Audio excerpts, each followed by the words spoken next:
అతి తక్కువ కాలంలోనే జాతీయ స్థాయి నేతగా ఎదిగిన నాయకుడు గంగాపురం కిషన్ రెడ్డి. ఎమ్మెల్యేగా హ్యాట్రిక్ కొట్టి మూడోసారి స్టేట్ బీజేపీని నడిపిస్తున్న కిషన్ రెడ్డి లోక్సభలో అడుగుపెట్టిన తొలిసారే కేంద్ర మంత్రి పదవి దక్కించుకున్నారు. ఒకవైపు సెంట్రల్ మినిస్టర్ పదవి, మరోవైపు బీజేపీ స్టేట్ చీఫ్ గా హోదా. ఇలా ద్విపాత్రాభినయం చేస్తున్నారు. బూతులు మాట్లాడితేనే పొలిటికల్ లీడర్ అని అనుకుంటున్న ఈ రోజుల్లో తూకం వేసినట్టు పదాలను చాలా జాగ్రత్తగా ఉపయోగించే నిఖార్సైన రాజకీయవేత్త. ఒక మాట తూలరు, ఒకరితో మాట పడరు. ఈ రాజకీయ సంగ్రామంలో 400+ టార్గెట్ తో వెళుతున్న బీజేపీకి తెలంగాణ నుంచి ఎంత షేర్ ఇవ్వబోతున్నారు? ఈసారి 10కి పైగా ఎంపీ సీట్లు సాధించాలనే లక్ష్యానికి ఎలాంటి వ్యూహంతో ముందుకు వెళుతున్నారు?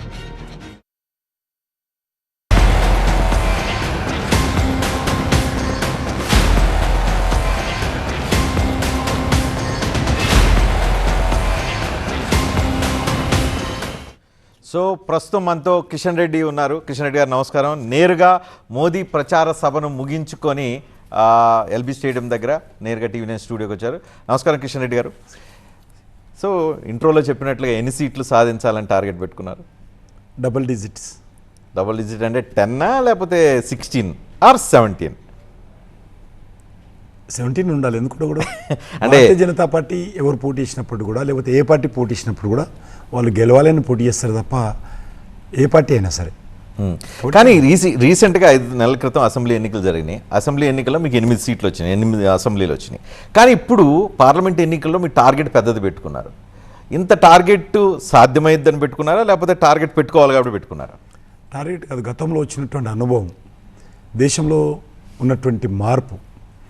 గత 2018 ఎలక్షన్స్లో కూడా మేము శాసనసభకు పోటీ చేస్తే మాకు ఒక సీట్ వచ్చింది, 6.9% ఎంతో ఓటు వచ్చింది. ఈసారి అసెంబ్లీ ఎలక్షన్స్లో మాకు ఆల్మోస్ట్ 15% చేరుకున్నాము, 8 సీట్లు వచ్చాయి. అప్పుడు కూడా 3 నెలల గ్యాప్లోనే, 3-4 నెలల గ్యాప్ ఉంది. ఇప్పుడు కూడా అదే గ్యాప్లో గతంలో 2019కి పోల్చి చూసినట్లయితే ఈసారి తెలంగాణలో నరేంద్ర మోడీ గారి వాతావరణము, బీజేపీ వాతావరణం కొద్దిగా మెరుగైన పరిస్థితి ఉంది. కారణము ఇక్కడ టీఆర్ఎస్ పూర్తిగా ఫెయిల్ కావడము, కొత్త ప్రభుత్వం రావడం, కొత్త ప్రభుత్వం వచ్చి కూడా ఈ 6 నెలలు అయింది. కాబట్టి ఈ పరిస్థితుల్లో భారతీయ జనతా పార్టీకి కొంత సానుకూలమైనటువంటి వాతావరణం. టీఆర్ఎస్ ఫెయిల్ కావడము, టీఆర్ఎస్ పట్ల ప్రజల్లో నిర్లిప్త రావడము, కాంగ్రెస్ పార్టీ 6 గ్యారెంటీస్ అమలు చేయకపోవడము, ఇచ్చినటువంటి హామీలు, కాంగ్రెస్ పార్టీలో కూడా ఈరోజు ఇప్పటివరకు ఎమ్మెల్యేలు కూడా సరిగ్గా పనిచేయలేని పరిస్థితి ఉన్నది. టీఆర్ఎస్ పార్టీ ఎమ్మెల్యేలు కూడా బయటికి వెళ్ళలేని పరిస్థితి ఉన్నది. ఓ దిక్కు నరేంద్ర మోడీ గారి వాతావరణము, ఓటర్స్లో కూడా గతంలో అప్పుడు కూడా 2018లో కూడా కాంగ్రెస్కి వేసిన ఓటర్సు, లేకపోతే టీఆర్ఎస్కి వేసిన ఓటర్సు పార్లమెంట్కి వచ్చేసరికి బీజేపీకి వేశారు. కాబట్టి ఇప్పుడు కూడా ఆ వాతావరణం చాలా స్పష్టంగా అన్ని పార్లమెంట్ కాన్స్టిట్యున్సీలలో నేను వెళ్తున్నప్పుడు కానీ చూసినప్పుడు ఓపెన్గా చెప్తున్నారు, సార్ మేము లాస్ట్ పార్లమెంట్ ఎలక్షన్స్లో వేయలేకపోయాము, ఈసారి వేస్తాము. కొంతమంది అయితే గత అసెంబ్లీ ఎలక్షన్సే చెప్పాడు, మీకు పెద్ద ఓటు మీకేస్తాము, ఢిల్లీ ఓటు మీకేస్తాము, ఇప్పుడు మాత్రం కొద్దిగా మమ్మల్ని క్షమించండి అని కూడా మా సానుభూతి పరులైన కొంతమంది అక్కడక్కడ మరి మాకు ఓపెన్గా బహిరంగంగా ప్రజల ముందు కలిసి చెప్పినటువంటి విషయాలు కూడా మాకు స్పష్టంగా అందరికీ తెలిసిన విషయం. గత నెల రోజుల నుంచి ఫుల్ హెక్టిక్ ప్రచారం జరుగుతుంది. రేపు సాయంత్రం 6ంటికి ప్రచారం ఎండ్ అవుతుంది.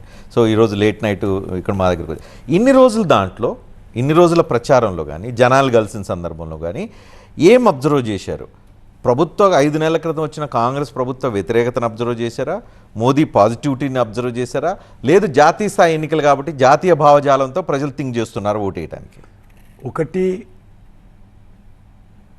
మిగతా 2 పార్టీలు తీసుకుని టీఆర్ఎస్ పట్ల వాళ్ళ క్యాడర్లోనే ఉత్సాహం లేదు. ఎవరు కూడా సెకండ్ లీడర్స్ అంటే కేసీఆర్ కుటుంబం ఇద్దరు తప్ప, ఈవెన్ హరీష్ రావు కూడా అంత యాక్టివ్ ఉన్నట్టు లేడు. కేసీఆర్కి సంబంధించినంత వరకే పరిమితం అవుతుంది. వాళ్ళు వచ్చిపోయిన తర్వాత ఎవరు స్థానికంగా తిరుగుతున్న పరిస్థితి లేదు. కాబట్టి ఆ పార్టీ పరిస్థితి. కాంగ్రెస్ పార్టీలో కూడా రేవంత్ రెడ్డి తప్ప మిగతా పెద్దగా ఎక్కడ ప్రచారం చేస్తున్నట్టు ఒక ఉత్సాహమైనటువంటి వాతావరణం కాంగ్రెస్లో కూడా లేదు. అదే నేపథ్యంలో ఈరోజు నరేంద్ర మోడీ గారు, ఎందుకంటే ప్రధానమంత్రి అభ్యర్థిగా కాంగ్రెస్ కానీ టీఆర్ఎస్ కానీ ఈరోజు చెప్పలేని పరిస్థితుల్లో మోడీ గారు చేసినటువంటి అనేక రకాల కార్యక్రమాల పట్ల కూడా ప్రజలు కొంత సానుభూతి, సానుకూలత వ్యక్తం చేస్తూ ఉన్నారు. కాబట్టి ఇది ఈ బ్యాక్గ్రౌండ్లో బీజేపీకి మంచి వాతావరణం ఉందనేటువంటి విషయం చాలా స్పష్టమవుతుంది ఎక్కడ వెళ్ళినా కూడా. సో నిన్న రేవంత్ రెడ్డి TV9తో మాట్లాడారు. ఆయన 2 కీలకమైన ఆరోపణలు చేస్తున్నారు. ఫస్ట్ నెంబర్ 1 ఆరోపణ, భారతీయ జనతా పార్టీకి ఓటేస్తే హైదరాబాద్లో తెలంగాణలో మత కల్లోలాలు వస్తాయని. మేము 9.5 సంవత్సరాలుగా మోడీ గారు అధికారంలో ఉన్నారు. అంతకుముందు కూడా వాజ్పేయి గారి హయాంలో 6 సంవత్సరాలు అధికారంలో ఉన్నాం. మేము వచ్చిన తర్వాత మత కళాలు తగ్గాయి. ఇప్పుడు మనవి చేస్తా ఉన్నాను, యూపీఏ హయాంలో ఎన్ని మత కళాలు జరిగాయి ఈ దేశంలో, మన్మోహన్ సింగ్ గారి పరిపాలనలో ఎన్ని కర్ఫ్యూలు ఉన్నాయి, ఎన్ని బాంబు పేలులు ఉన్నాయి, ఎన్ని ఉగ్రవాద కార్యక్రమాలు జరిగాయి, ఎన్ని తీవ్రవాద సంఘటనలు జరిగాయి, మరి ఏ రకంగా పాకిస్తాన్ ఐఎస్ఐ యాక్టివిటీస్ ఉండేది, ఏ రకంగా పాకిస్తాన్ ఐఎస్ఐ మత కళాలు ప్రేరేపించింది. ఒక్కసారి మీరు మీ దగ్గర కూడా దొరుకుతాయి, గూగుల్స్లో కూడా దొరుకుతాయి, చూడండి. పూర్తిగా ఈరోజు మత కళాలు పూర్తిగా అరికట్టగలిగాము. ఎందుకంటే ఎక్కడైనా సరే అది ఎవరి తప్పున్నా, ఏ మతాన్ని తప్పున్నా కూడా కఠినంగా వివరించాం కాబట్టి ఈరోజు మత కళాలు అరికట్టాము. ఉగ్రవాద కార్యక్రమాలు, పాకిస్తాన్ ఐఎస్ఐ కార్యక్రమాలు పూర్తిగా అరికట్టాం. మీకు మనం చేస్తా ఉన్నాను, మన తెలంగాణలో కూడా అన్ని ప్రాంతాల్లో, అది నల్గొండ కావచ్చు, మహబూబ్నగర్ కావచ్చు, నిర్మల్ కావచ్చు, బైన్సా కావచ్చు, సంగారెడ్డి, అన్ని ప్రాంతాలు కూడా పాకిస్తాన్ ఐఎస్ నెట్వర్క్ ఉండేది. ఈ రకంగా దేశమంతా ఉండేది. దేశంలో ఎక్కడో దగ్గర ప్రతిరోజు మత కళాలు జరిగేది, ఎక్కడో దగ్గర పాకిస్తాన్ ఐఎస్ యాక్టివిటీ జరిగేది. మరి ఈరోజు పాకిస్తాన్ ఐఎస్ యాక్టివిటీని పూర్తి అంటే ఆల్మోస్ట్ 0 తీసుకొచ్చాం. మరి రేవంత్ రెడ్డి ఎందుకు మీరు వస్తే మత కళాలు వస్తాయి అని చెప్పి ఎందుకు చెప్తూ ఆయన ఏమంటాడు మరి, లేకపోతే నరేంద్ర మోడీ గారు చాలా మంచోడు, నరేంద్ర మోడీ గారు ప్రభుత్వం రావాలి, ఆయన అధికారంలో ఉండాలి. మత కళాలు అనేది పెద్ద విషయం కదా. అదే చెప్తున్నాను కదా. కొంతమందికి అనుమానం వస్తుందంటే, మీరు ఓల్డ్ సిటీ నియోజకవర్గం అసదుద్దీన్ ఓవైసీ మీద మీరు మాధవీలతను నిలబెట్టారు. ఆ మాట్లాడితే ఓల్డ్ సిటీ వెళ్తూ ఉంది, ఓల్డ్ సిటీ వెళ్ళి అక్కడ రెచ్చగొడుతూ ఉంది, మాస్కులకి బాణాలు వేస్తూ పోజులు ఇస్తూ ఉంది. సో ఇవన్నీ రెచ్చగొట్టుడు కార్యక్రమాలుగా, తద్వారా ఇవన్నీ పెద్ద అయ్యే అవకాశం లేదు. వారిని అభ్యర్థిగా పెట్టడానికి కూడా రీజన్ ఉంది. చాలా సంవత్సరాలుగా ఎన్జిఓ పేరు మీద ముస్లిం మహిళలకు సంబంధించినటువంటి ఎంపవర్మెంట్ కోసం పనిచేసినవి. అక్కడ ముస్లిం మహిళల ఎంపవర్మెంట్ కోసం పనిచేయడం, వాళ్ళ ఎడ్యుకేషన్ తీసుకురావడం కానీ, అవేర్నెస్ తీసుకురావడం కానీ, ఎంప్లాయ్మెంట్ జనరేషన్ కానీ, స్కిల్ డెవలప్మెంట్ కానీ, ఉద్యోగ మేళాలు కానీ, హెల్త్ క్యాంపులు కానీ నిర్వహించి అక్కడ మంచి ముస్లిం మహిళల్లో ఒక నెట్వర్క్ పెట్టుకునేది. కాబట్టి ఆమె అందులో మా ప్రజా సంఘాలతో సంబంధాలు ఉన్నాయి కాబట్టి ఆమెను అభ్యర్థి కట్టాను తప్ప ఒక పాజిటివ్ ఆలోచనతో పెట్టాము. కానీ ఖచ్చితంగా అక్కడ మజ్లిస్ పార్టీ యొక్క దౌర్జన్యాలను ఎక్కడో ఒకసారి చెప్పాలి. ఎందుకంటే పూర్తిగా ఒక కుటుంబ పెత్తనం కింద హైదరాబాద్ పాతపట్నం ఉంది. పోనీ ఇప్పుడు మాధవీలత వదిలేయండి, ఎంబీటీ యాకత్పురంలో పోటీ చేస్తే 500 ఓట్లతో ఎంఐఎం గెలిచింది. ఎందుకు గెలిచింది మరి? ఎంబీటీ పోటీ చేస్తే 500 ఓట్లతో ఓడిపోయింది. చావు తప్పి కన్ను లొట్టపోయినట్టు ఎంఐఎం పార్టీ యాకత్పురంలో గెలిచింది. ఎంత వ్యతిరేకత ఉందో మీరు అర్థం చేసుకోండి మజ్లిస్ పార్టీ మీద. కాబట్టి ఖచ్చితంగా ముస్లిం మహిళలను కూడగట్టి ఆమె ఈరోజు ఎంఐఎంకి వ్యతిరేకంగా పోరాటం చేస్తుంది. మజ్లిస్ ముస్లింలకు వ్యతిరేకం కాదు, మజ్లిస్ వ్యతిరేకంగా పోరాటం చేస్తుంది. సో మజ్లిస్ మీద, ఓవైసీ మీద మాధవీలత గట్టి క్యాండిడేట్ అని చెప్పి నమ్ముతున్నారా? ఎందుకు మహిళలు గట్టిగా ఉండకూడదు అనే ఉద్దేశం? మహిళలు గట్టి వాళ్ళు మహిళలు కాదు, ఓవైసీ ఈజ్ సో స్ట్రాంగ్ అంటే ఎంఐఎంకి సంబంధించిన అది అడ్డాగా భావిస్తూ ఉంటారు ఆ నియోజకవర్గాన్ని. ఇప్పుడు మీరు ఉద్దేశము మహిళలు స్ట్రాంగ్ కాదని ఉద్దేశం? నేను స్ట్రాంగ్ కాదని, మహిళలు స్ట్రాంగ్గా ఉండాలని కోరుకునే వాళ్ళు నేను కూడా ఉంటాను. కానీ మాధవీలత ద్వారా ఒక రకమైన వాతావరణాన్ని తెలంగాణలో బీజేపీ తన ట్రెడిషనల్ వాతావరణాన్ని చొప్పిస్తుందేమోనని కొంతమంది డౌట్. మా ట్రెడిషనల్ వాతావరణం లేదు, హిందుత్వ వాతావరణం ట్రెడిషనల్. అసలు అందులో హిందుత్వం అంటే తప్పు వినదు. ఒకటి అతల పార్టీ మజ్లిస్ పార్టీ అని పెట్టుకున్నప్పుడు ఎవరైనా హిందుత్వం గురించి మాట్లాడతాం, ఇంకో పార్టీని విమర్శించు. నా లెక్క ఏంటంటే నీ మతం గురించి చెప్పుకో, ఎక్కడైనా సరే నీ మతం గొప్పతనం గురించి చెప్పుకో, ఇంకో మతాన్ని తక్కువ చేసి చూపకూడదు ఎప్పుడు కూడా. నా ప్రిన్సిపల్ అది, నేను కూడా అదే కోరుతాను. కానీ ఒకవేళ ఆమె హిందుత్వం గురించి, వేదాల గురించి ఎటువంటిదని చెప్తే తప్పులేదు. కానీ ఇంకో మతాన్ని ఎప్పుడు కూడా ఎవరు కూడా విమర్శించకూడదు. మా పార్టీ పాలసీ కూడా అదే. ఓకే, ఇప్పుడు నిన్న రేవంత్ రెడ్డి మరొక కీలకమైన ఆరోపణ చేస్తున్నారు, మీరు దానికి ఆన్సర్ చెప్పాల్సిన అవసరం ఉంది. గుజరాతీ నేతలు తెలంగాణకు వచ్చి హైదరాబాద్ అభివృద్ధిని నిరోధించడానికి ఒక పెద్ద కుట్ర జరుగుతుందని. ఇప్పుడు నేను ఒకటే రేవంత్ రెడ్డి గారి గురించి లేకపోతే కేసీఆర్ గురించి మాట్లాడుతూ ఒకటే చెప్తాను, వాళ్ళు మమ్మల్ని ఎందుకు మెచ్చుకుంటారు అనుకుంటారు. ఉదాహరణకు 400 సీట్లు వస్తే రాజ్యాంగాన్ని మారుస్తారు, అది కూడా ఉంది నెక్స్ట్. 400 సీట్లు వస్తే రిజర్వేషన్ తీసేస్తారు. అది సాధ్యమా ఈ దేశంలో ఎవరికైనా? ఎందుకు సాధ్యం కాదు? బీజేపీ తలుచుకుంటే సాధ్యం కాదు. కాదు. ఆర్టికల్ 370ని రద్దు ఆర్టికల్ చేయడం 370 అనేది సాధ్యం కాదని అనుకున్నారు. 70 సంవత్సరాల చరిత్ర నిరూపించబడింది. కానీ మీరు వచ్చి ఓవర్ నైట్లో మార్చిపడేశారు. అది వేరు. అది మాది పార్టీ కమిట్మెంటు. మేము గత 50s నుంచి మేము చెప్తున్నాం. అది నేను దాచుకునే అజెండా కాదు. అది ఇది కూడా రిజర్వేషన్ రద్దు అనేది కూడా భారతీయ జనతా పార్టీ, భారతీయ కాదు ఆర్ఎస్ఎస్ కోర్ ఎజెండా. తప్పది, చాలా తప్పు. ఆర్ఎస్ఎస్ ఎప్పుడు కూడా రిజర్వేషన్ వ్యతిరేకం. పేదరికం ఉన్న రోజు రిజర్వేషన్ ఉండాలని కోరుకుంటుంది. ఆర్ఎస్ఎస్ని ఈ రకంగా మీరు తప్పట్టుంది. ఖచ్చితంగా సామాజిక స్పృహతో ఆర్ఎస్ఎస్ పనిచేస్తుంది. ఈరోజు గిరిజన ప్రాంతాల్లో కానీ, హైదరాబాద్లో సేవా భారత్ పేరు మీద దళిత వాడల్లో కానీ అన్ని రకాలుగా ఈరోజు ఆర్ఎస్ఎస్ కమిట్మెంట్తో పనిచేస్తున్నటువంటి సంస్థ. ఆర్ఎస్ఎస్ ఏ రోజు కూడా రిజర్వేషన్ తీసేయాలనుకోదు. రిజర్వేషన్స్ పేదవాళ్ళకు అందాలని చెప్తే తప్ప ఎప్పుడు కూడా ఆర్ఎస్ఎస్ రిజర్వేషన్ వ్యతిరేకంగా. మీరే అంటున్నారు మతపరమైన రిజర్వేషన్లు రద్దు చేస్తామని చెప్పి, కానీ ఎస్సీ ఎస్టీ బీసీ రిజర్వేషన్లు మాత్రం రద్దు చేయమని అంటున్నారు. దానికొకటి దీనికొకటి ఒక ఆలోచన ఎట్లా చేస్తారు? మరి హైకోర్టుని అడిగేది ఉంటుంది మీరు అందరూ కూడా కలిసి.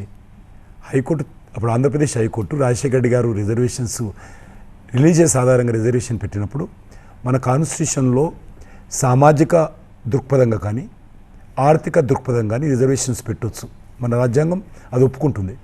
కానీ మతం పేరు మీద, రిలీజియస్ పేరు మీద రిజర్వేషన్ పెట్టకూడదని మన రాజ్యాంగంలో ఉంది. కాబట్టి హైకోర్టు ఏం చెప్పింది? ఇది రాజ్యాంగ వ్యతిరేకము, మతపరమైన రిజర్వేషన్స్ అని తీర్పు ఇస్తే సుప్రీంకోర్టుకి వెళ్ళి స్టే తెచ్చి నడిపిస్తున్నారు రిజర్వేషన్. స్టే తెచ్చుకోవాలి. తర్వాత ముస్లిమ్స్లో ఎవరైతే వెనుకబడిన తరగతులకు సంబంధించిన వాళ్ళు ఉన్నారో వాళ్ళకి బీసీ కమిషన్ ద్వారా అప్రూవల్ తీసుకొని రిపోర్ట్ తీసుకొని తద్వారా బీసీల కింద వాళ్ళని కన్సిడర్ చేసి రిజర్వేషన్. ముస్లిం సమాజం అంతా బీసీలుగా మారిపోయింది. మీరు అదే చెప్తున్నారు. లేదు, ముస్లింలో ఉన్న కొన్ని వర్గాలు ఏవైతే ఉన్నాయో ఆ వర్గాలు స్టిల్ వాళ్ళ రిజర్వేషన్ దక్కట్లేదు. ముస్లింలో ఉన్న అగ్రవర్ణాలు, ముస్లింలో ఉన్న వెనకబడిన వర్గాలకి దక్కుతుంది కదా. మీరు వచ్చి వాటిని ఎట్లా రద్దు చేస్తారు? అది చాలా తప్పు అంటున్నాను.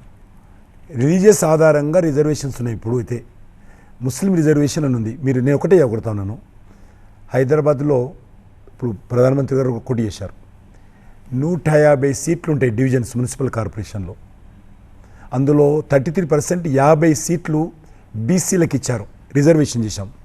అందులో ఆల్మోస్ట్ 31-32 సీట్స్ బీసీలకు కేటాయించినటువంటి 31-32 సీట్స్ నాన్ బీసీస్ గెలిచారు.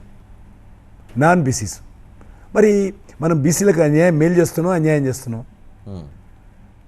కాబట్టి ఒకటి అతను 32 సీట్స్, 50 సీట్లలో 32 సీట్స్ హైదరాబాద్ మున్సిపల్ కార్పొరేషన్లో నాన్ బీసీస్ గెలిస్తే బీసీలకు మేలు జరుగుతుందా, బీసీలకు న్యాయం జరుగుతుందా? హైదరాబాద్లో ఇది చుట్టుపక్కల నల్గొండలో అదే పరిస్థితి, మహబూబ్నగర్లో అదే పరిస్థితి, సంగారెడ్డిలో అదే పరిస్థితి, జైరాబాద్లో అదే పరిస్థితి, బైనిసాలో అదే పరిస్థితి.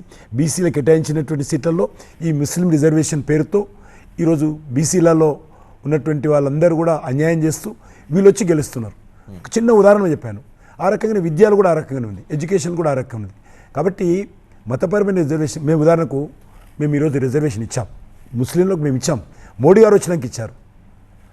ఈబీసీ రిజర్వేషన్ పేరు మీద రిజర్వేషన్ పరిధిలో లేనటువంటి వర్గాలు ఏవైతే ఉంటాయో, అది హిందువులు కావచ్చు, క్రిస్టియన్స్ కావచ్చు, ముస్లిమ్స్ కావచ్చు, వాళ్ళందరికీ 10% పరిధిలో ఎవరైతే ఆ వర్గాలలో పేదవాళ్ళు ఉన్నారో వాళ్ళందరికీ మేము రిజర్వేషన్ ఇచ్చాం. కానీ మతపరమైన కాదు, మేము వాళ్ళకందరూ కూడా ఆర్థికంగా వెనుకబడినటువంటి వాళ్ళకు 10% రిజర్వేషన్ భారతీయ జనతా పార్టీ ఈరోజు తెలంగాణలో కానీ దేశంలో కానీ అమలు చేస్తారు. అగ్రవర్ణ పేదలకు ఇవ్వడానికి సిద్ధంగా ఉన్నారు. ముస్లింలో ఉన్న పేద వెనుకబడిన వర్గాలకి అదే ఇస్తున్నాం, మేము ఇస్తున్నాం చెప్తున్నా. మోడీ గారు ఇస్తున్నారని చెప్తున్నాను. ఈబీసీ కింద ముస్లింలో ఉన్నటువంటి పేదవాళ్ళకి రిజర్వేషన్ ఇస్తున్నాం. మేము ఇప్పుడు అమలు జరుగుతుంది. ఇక్కడ తెలంగాణలో 2 రకాల రిజర్వేషన్ వస్తున్నాయి. బీసీ రిజర్వేషన్ వస్తున్న వాళ్ళ వెనుకబడిన వర్గాలకు కూడా మేము కూడా ఇస్తున్నాం. కాబట్టి 2 రకాల రిజర్వేషన్ వస్తుంది ఆ తెలంగాణలో అందరూ. కానీ ముస్లిం రిజర్వేషన్ అంశాన్ని మీరు స్పృశించారు, మీరు జాతీయ స్థాయి నాయకులు.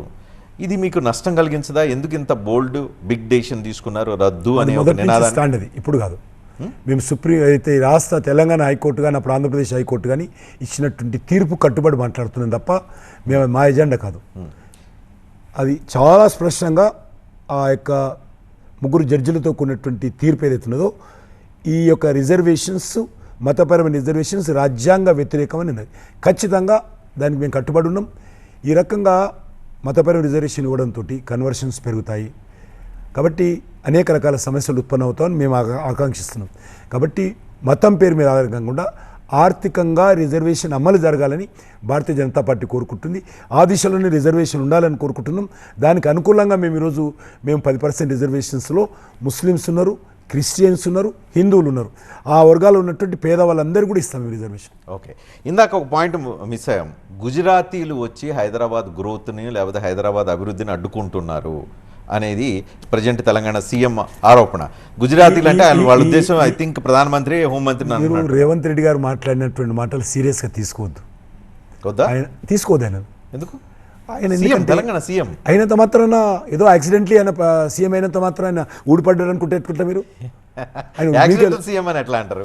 డెఫినెట్గా ఆయన ఏదో ఆ రోజు టీఆర్ఎస్ మీద కోపంతో, టీఆర్ఎస్ పోవాలనే దృక్పథంతో ఆయన మీద ఓటేశారు, గెలిచారు. కానీ ఆయన ఈరోజు ఏ మాట మాట్లాడుతుండండి? ఒక్క విషయం నిర్మాణాత్మకంగా మాట్లాడుతుండే ఎలక్షన్ ప్రచారంలో ఏ ఒక్క మాట అయినా సరే పద్ధతిగా మాట్లాడుతున్నాడా? అది ఏ పార్టీ విషయంలో అయినా సరే. ఒక ముఖ్యమంత్రిగా హోదాగా కేసీఆర్ని తిట్టేవాళ్ళం మనం ఈరోజు. కేసీఆర్ని మించిపోయింది ఆయన ఈరోజు మాటలు మాట్లాడడంలో, అబద్ధాలు ఆడడంలో, మోసం చేయడంలో, ప్రజలు మెబ్బపెట్టడంలో. ఇది పద్ధత రేవంత్ రెడ్డిది? ఏమంటాడైనా? నీ పొట్ట జించి పేగులు మెడకేసుకుంటా, ఇది ఒక ముఖ్యమంత్రి మాట్లాడే భాషన? నీ కళ్ళు పీకి గోళీలాడతా, నీ బట్టలు ఉడబికి చెడ్డి మారుస్తా, ఇది ఒక ముఖ్యమంత్రి ఒక అపోజిషన్ లీడర్ మాట్లాడొచ్చా? ఎవరైనా సరే. కేసీఆర్ అట్లే మాట్లాడిండు, ఈయన అట్లే మాట్లాడుతున్నాడు. ఈ రాష్ట్రాన్ని ఏం చేయాలనుకుంటాం మీ ఇద్దరు కలిసి, మీ రెండు పార్టీలు కలిసి? ఈ రకమైన రాజకీయాలు తెలంగాణకు అవసరమా? ఇంత దిగజారి వ్యవహరిస్తారా మీరందరూ కూడా? ఒకటే మనం చేస్తాను నేను. ఈరోజు గుజరాతీలు వచ్చి ఏం చేశారని ఈరోజు తెలంగాణలో రీజనల్ రింగ్ రోడ్ ఇచ్చిండు నరేంద్ర మోడీ. దేశంలో ఎక్కడి ఇవ్వలే. నేను మాట్లాడిన తర్వాత ఆయన మాట అన్నాడు, నువ్వు చాలా సమర్థవంతంగా ఆంధ్రప్రదేశ్ ప్రభుత్వంతో కలిసి, తెలంగాణ ప్రభుత్వంతో కలిసి రీజనల్ రింగ్ రోడ్ చేస్తే భవిష్యత్తులో దేశమంతా కూడా ఇంప్లిమెంట్ చేద్దాము, సక్సెస్ చేయండి అని చెప్పి 26,000 కోట్ల రూపాయలు మంజూరు చేస్తే గుజరాతీ వాళ్ళు వచ్చి తెలంగాణ లూటీ చేస్తారా? ఒక ఫెర్టిలైజర్ పరిశ్రమ ప్రధానమంత్రి చేతుల మీదుగా ఫౌండేషన్ వేసి ఆయన ఈరోజు డెడికేట్ చేశాడు. యూరియా పరిశ్రమ, అది తెలంగాణకు నష్టమా లాభమా? ఈరోజు రైల్వే మ్యానుఫ్యాక్చరింగ్ యూనిట్, కోచ్లు తయారవుతున్నాయి, అందులో వ్యాగన్స్ తయారవుతాయి, రైల్వే ఇంజన్స్ తయారవుతాయి. ఇంటిగ్రేటెడ్ ఇండస్ట్రీ పెట్టి ఆయన స్వయంగా వచ్చి ఇక్కడ భూమి పూజ చేసి ఆ పనులు ప్రారంభిస్తే అది గుజరాత్ తరలించే పద్ధతి. అది ఇక్కడ దేశంలో 44 వందే భారత్ ట్రైన్లు వస్తే 4 ట్రైన్లు నరేంద్ర మోడీ గారు నేను నా కోరిక మేరకు 4 ట్రైన్లు తెలంగాణకి ఇచ్చాడు. అది తెలంగాణ నష్టం జరిగే చర్యనా? గత 15 సంవత్సరాలుగా హైదరాబాద్కి సంబంధించినటువంటి MMTS పేదవాడి ట్రైను ఆగిపోయి ఉండింది. ఈరోజు నరేంద్ర మోడీ గారు రాష్ట్ర ప్రభుత్వం డబ్బులు ఇవ్వాల్సిన, కాంగ్రెస్ పార్టీ ఉన్నప్పుడు అగ్రిమెంటు, కాంగ్రెస్ సెంట్రల్లో ఉన్నప్పుడు, కాంగ్రెస్ తెలంగాణలో ఉన్నప్పుడు చేసుకున్నటువంటి అగ్రిమెంటు, MMTS స్టేట్ గవర్నమెంట్ కూడా కొన్ని డబ్బులు ఇవ్వాలని, వాళ్ళు ₹1 ఇవ్వలేదు. 15 సంవత్సరాలుగా ఆ పని ఆగిపోయింది. నేను వచ్చిన తర్వాత పూర్తి చేశాము. రాష్ట్ర ప్రభుత్వం తన వాటా ఇవ్వకుండా కూడా ప్రధానమంత్రి పెద్ద మనసుతో వదిలేసేయండి, మనం MMTS నడిపిద్దామని చెప్పి 14 కొత్త రూట్స్, కొత్త లైన్లు ఆయన స్టార్ట్ చేసిపోయాడు. సెకండ్ ఫేజ్ గట్కేసర్ నుంచి యాదగిరిగుట్ట వరకు కూడా MMTS ఫేజ్ 350 కోట్లు మంజూరు చేశాడు. ఈ దేంట్లో తెలంగాణకు అన్యాయం చేసింది? మాటలు మాట్లాడడంలో చెప్పండి. టెస్లా కంపెనీ తెలంగాణకు రావాల్సింది గుజరాత్కు తరలించుకెళ్ళిపోయారు. ITIR, కాంగ్రెస్ గవర్నమెంట్ ఇచ్చిన ITIRని రద్దు చేశారు. విభజన చట్టం ప్రకారం తెలంగాణకి రావాల్సిన కోచ్ ఫ్యాక్టరీని పెట్టామని చెప్పి ఇంతకు మీరు అడగకముందే చెప్పాను, మీరు అడుగుతారని తెలుసు, అందుకే ముందే చెప్పేశాను నేను. సో ఇలా తెలంగాణకు రావాల్సినవన్నీ ఇంకా రానున్న రోజుల్లో తెలంగాణలో ఇప్పుడు ఉన్నటువంటి మీరు ఇండస్ట్రీస్ని అడగండి, వ్యాపారస్తులను అడగండి, రియల్ ఎస్టేట్ కంపెనీలను అడగండి, ఎంత టెన్షన్ ఫీల్ అవుతున్నారో తెలంగాణలో, హైదరాబాద్లో. ఇంకా కొత్త ఇన్వెస్ట్మెంట్స్ వస్తాయి అనుకోకండి మీరు. దేనికి? ఇలా బెదిరింపులకు, ఇలా ట్యాక్స్కి. ప్రధానమంత్రి గారు చెప్పారు కదా, RR ట్యాక్స్. ప్రధానమంత్రి కరెక్ట్ పాయింట్కి వచ్చారు. ప్రధానమంత్రి RR ట్యాక్స్ అన్నారు, ఈ రోజు కూడా అన్నారు. గతగా ప్రధానమంత్రి ఎప్పుడు వచ్చినా ఇక్కడ ట్యాక్స్ అంటున్నారు. నేనే ముందన్నాను, నేనే చెప్పాను. ఫస్ట్ మీరు అన్నారు, తర్వాత దాన్ని ప్రధానమంత్రి RG ట్యాక్స్ అన్నాను, RR tax, Rahul Gandhi tax అన్నాను. ఓకే, సో ఇప్పుడు రేవంత్ రెడ్డి దీని మీద ఒక సవాల్కి సిద్ధమా అని అంటున్నారు. సో ఇప్పటి వరకు ఒక్క టెండర్ ఇవ్వలేదు, అవినీతి అని చెప్పి ఎట్లా అంటారు? అదేవిధంగా ఒకవేళ RR ట్యాక్స్ కనుక నేను వసూలు చేసి ఉంటే మీ దగ్గర ఏజెన్సీలు ఉన్నాయి, ఈడీలు ఉన్నాయి, CBIలు ఉన్నాయి, ఎందుకు దర్యాప్తు చేయరు?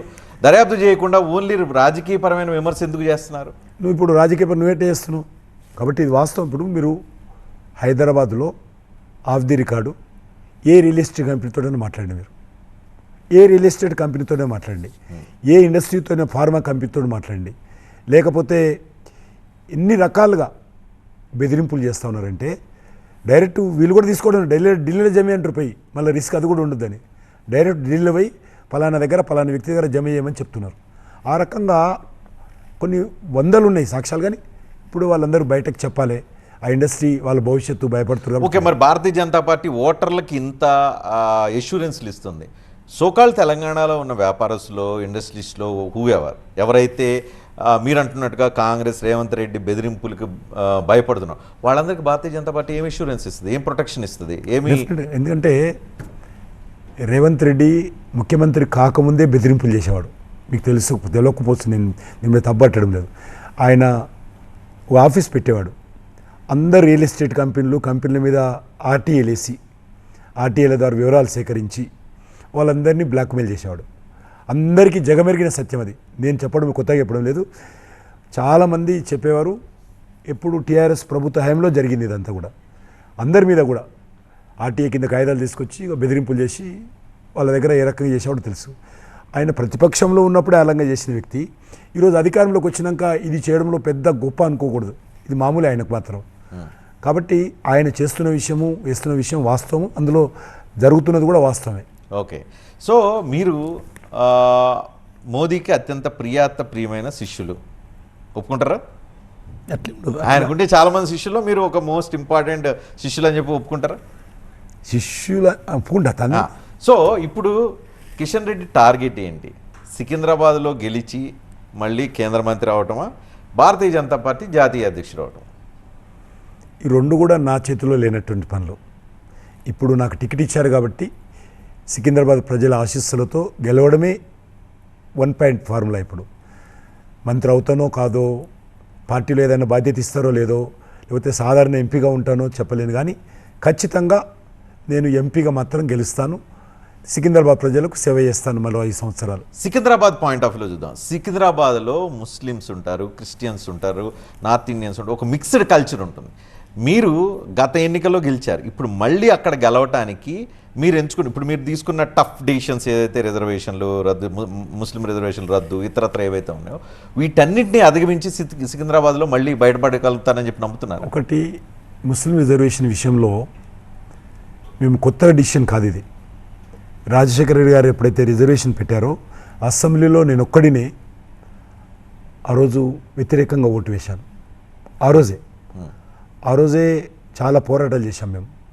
చివరకు హైకోర్టుకు వెళ్ళారు, వాదించాము, గెలిచాం కూడా. మేము కొట్టేసింది రిజర్వేషన్.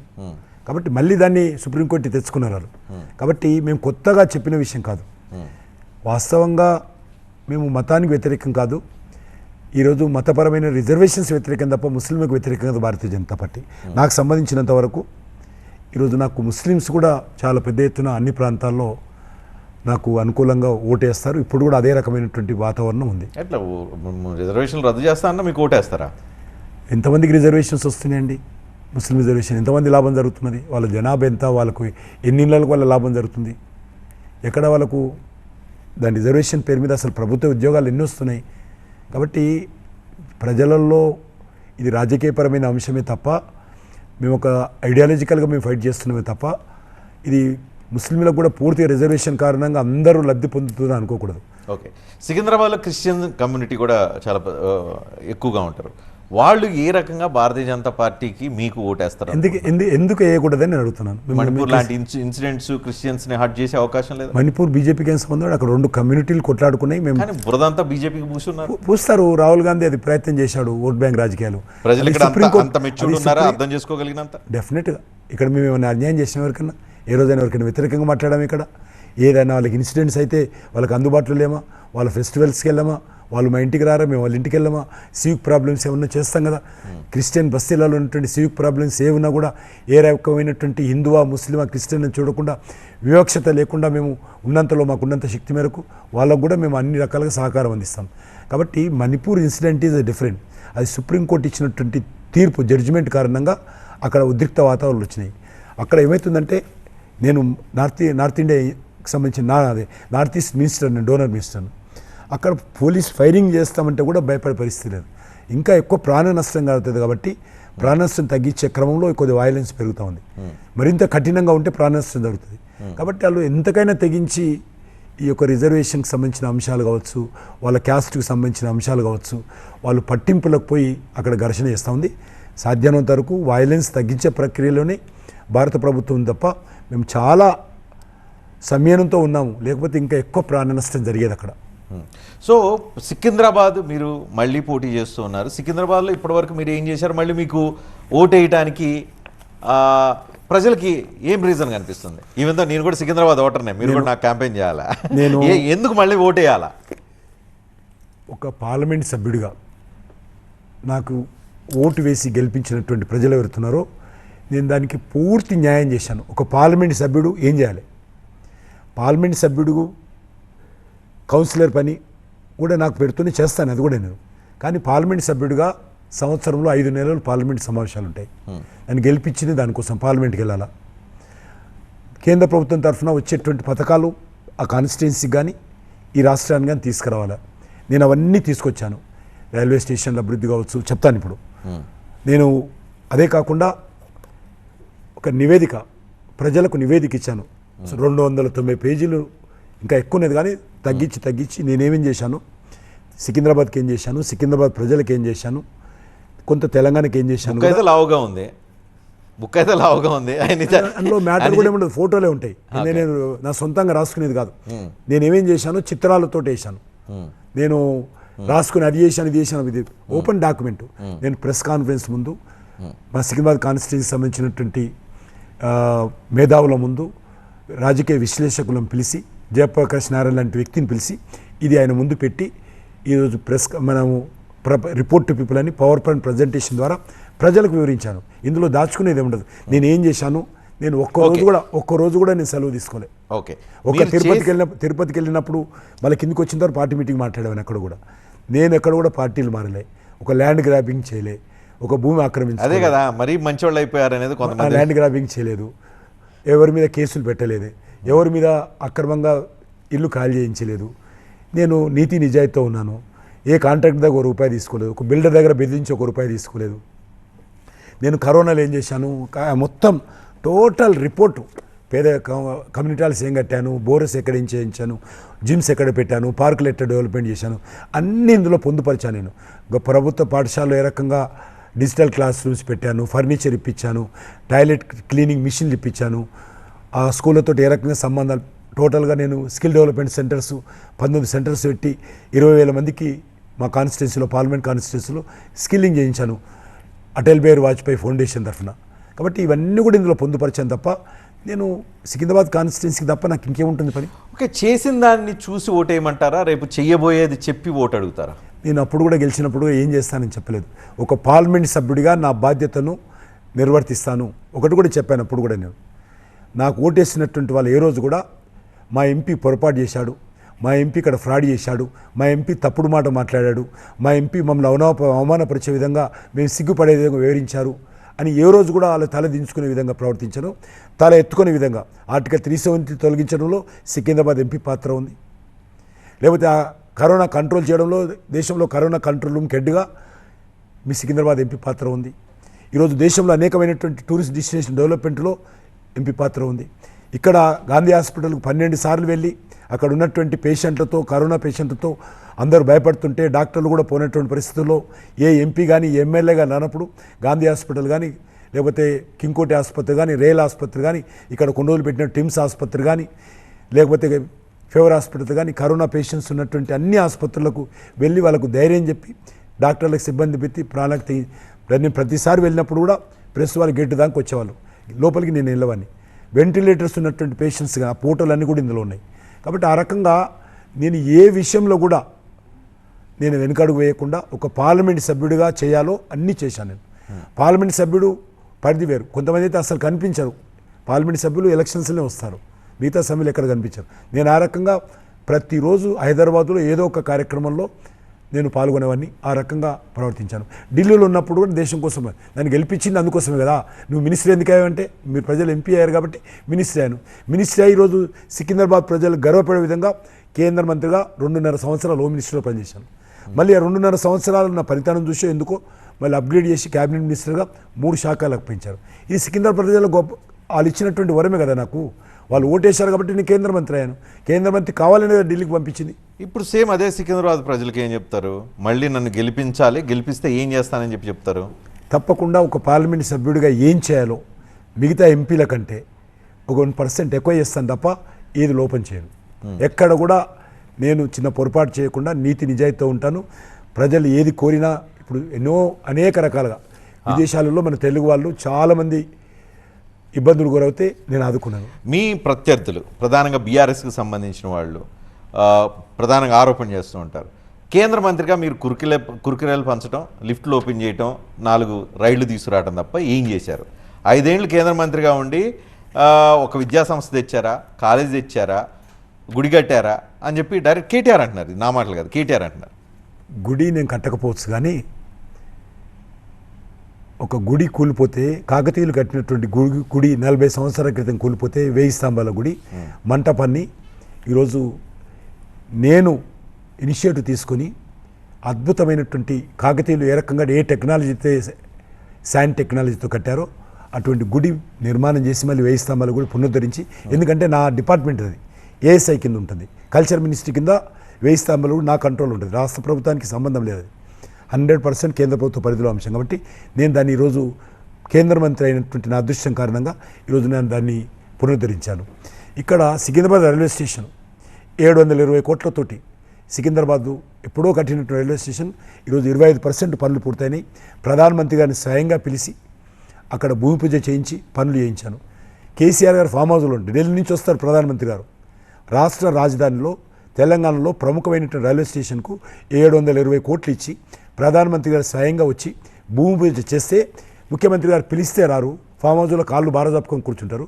ఈరోజు తెలంగాణకి ఏం చేశావు, సికింద్రాబాద్కి ఏం చేశావు అంటారు. అదేవిధంగా నాంపల్లి రైల్వే స్టేషన్ ప్రధానమంత్రి గారు వర్చువల్గా ఆ నాంపల్లి రైల్వే స్టేషన్ కూడా డెవలప్మెంట్ చేస్తున్న 350 కోట్లతోటి, దానికి రాలేదు. కాచిగూడ రైల్వే స్టేషన్ 450 కోట్లు. ఎందుకంటే నేను మీ అందరికీ మనవి చేస్తున్నాను, నేను ఏం చేశాను నా గురించి అడిగేటువంటి నైతిక హక్కు టీఆర్ఎస్ పార్టీ కానీ కేసీఆర్ కుటుంబానికి కానీ లేదు. ఎన్ని ఉత్తరాలు రాశాను డెవలప్మెంట్ మీద తెలంగాణకు సంబంధించి, ఇవన్నీ కూడా ఉత్తరాల కాపీలు, జిరాక్స్ కాపీలు, ఇవన్నీ కూడా 40 ఉత్తరాలు రాశాను. అందులో ఎంఎంటీఎస్ ఫేజ్ 2 కోసం మీరు డబ్బులు ఇవ్వండి, తొందరగా పూర్తి చేద్దాము, ఒకదానికి జవాబు లేదు. అదేవిధంగా ఎక్స్టెన్షన్ యాదాద్రికి ల్యాండ్ ఎక్వేషన్ చేయండి, గట్కేసర్ నుంచి డెవలప్మెంట్ చేద్దాము, జవాబు లేదు. ఓల్డ్ సిటీ మెట్రో అఫ్జల్గంజ్ నుంచి పలక్నామాకి తీసుకెళ్ళండి, దానికి జవాబు లేదు. సైన్స్ సిటీ తీసుకొస్తాను 450 కోట్లతో మంజూరు చేస్తాను, 25 ఎకరాల స్థలం ఇవ్వండి అని చెప్పి 29 డిసెంబర్ 21 నాడు ఫస్ట్ లెటర్ రాశాను. అదేవిధంగా సైనిక్ స్కూల్ వరంగల్ కేంద్ర ప్రభుత్వం మంజూరు చేసింది, రాష్ట్ర ప్రభుత్వం అగ్రిమెంట్ చేసుకుంది, సైనిక్ స్కూల్ తీసుకొద్దాము, మీరు ఆనర్ చేయండి, మీరు సంతకాలు పెట్టిన దానికి సంతకం లేదు. పెండింగ్ రైల్వే ప్రాజెక్ట్స్ అన్నీ కూడా ల్యాండ్ ఎక్వేషన్ కానీ ఇతరత్ర ఉన్నాయి, అవి కూడా పూర్తి చేద్దాం. ఇట్లా 40 ఉత్తరాలు కేంద్ర ప్రభుత్వం తరఫున నేను రాశాను తెలంగాణ కోసం. నన్ను ఏ రోజు కూడా ఒక్క మంత్రి వచ్చి, ఇప్పుడు ఒక కిషన్ రెడ్డి అంటాడు కేంద్ర మంత్రి ఉన్నాడు, వాడు మన తెలంగాణ వాడు, వాడి నుంచి ఏమైనా సహకారం తీసుకుందాము, ఏమైనా అడుగుదాము, ఏమైనా బాధ్యత ఇద్దాము, ఏమైనా పని చెప్పుదాము అని ఏ మంత్రి కూడా ఈ రోజు వరకు నన్ను ఒక్క పని అడగలే. ఇప్పటి వరకు ఒక్క ఉత్తరం రాయలే. నేను రాసిన ఉత్తరాలకు జవాబు ఇవ్వలేదు. ఎంత బాధ అనిపిస్తుంది అంటే ఈరోజు మీకు చెప్పాలనుకుంటూ చెప్తున్నాను. నేను మంత్రి అయిన తర్వాత అమిత్ షా గారిని కలిశాను హోమ్ మినిస్ట్రీలో ఎంఓసీ అయినాక.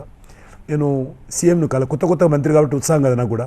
సీఎంను కలిసి ఇట్లా ఒక కట్టసిగా కలవాలంటే డెఫినెట్గా నువ్వు పోయి తప్పే ఉంది, నువ్వు కలవాలి, మంచి సంబంధాలు ఉండాలి అంటే నేను ముఖ్యమంత్రి గారి ఇంటికి ఫోన్ చేశాను, 1కి 10 సార్లు ఫోన్ చేశాను. ఆ రికార్డు చెప్తున్నాను. సార్ మంత్రి సీఎం గారి మీటింగ్లో చెప్తామన్నారు, రాలా. 4 రోజులు గడిచిపోయింది, 2 నెలలు గడిచింది. సంతోష్ గారు కలిశారు, అప్పుడు సీఎం ఇంటి వివరాలు చూశారు. సంతోష్ గారు ఇట్లా నేను ఫోన్ చేస్తున్నాను, నేను కలవాలనుకుంటున్నా, నాకేం పని లేదు, కేంద్ర మంత్రి ఆయన నేను మొదటిసారి, అందులో సికింద్రాబాద్ నుంచి, మన తెలంగాణ నుంచి నేను ఒక్కడనే ఉన్నాను, కాబట్టి ఒట్టిగా కట్టేసి కలుద్దాము అంటే సరే అన్న, మంచిది కదా, నేను సార్తో మాట్లాడి టైం ఇప్పిస్తాను. మళ్ళీ 2 నెలల తర్వాత మళ్ళీ కలిశాను. సంతోష్ గారు ఏమన్నారు తెలుసా, నేనేం చేస్తానన్నా, సార్ కలవనంటే నేనేం చేస్తాను, ఇది సంతోష్ గారు చెప్పి ఆ రికార్డు చెప్తున్నాను. కాబట్టి నన్ను ఒక్కరోజు కలవలే, ఎక్సెప్ట్ జడ్జి ప్రమాణ స్వీకారం రాజ్భవన్లో రాష్ట్రపతి వచ్చినప్పుడు రాష్ట్రపతి అల్లూరి సీతారామరాజు 120వ జయంతి ఉత్సవాలు నేను నిర్వహిస్తే దానికి ఆహ్వానించాను నేను ఆ ఒక్కరోజు.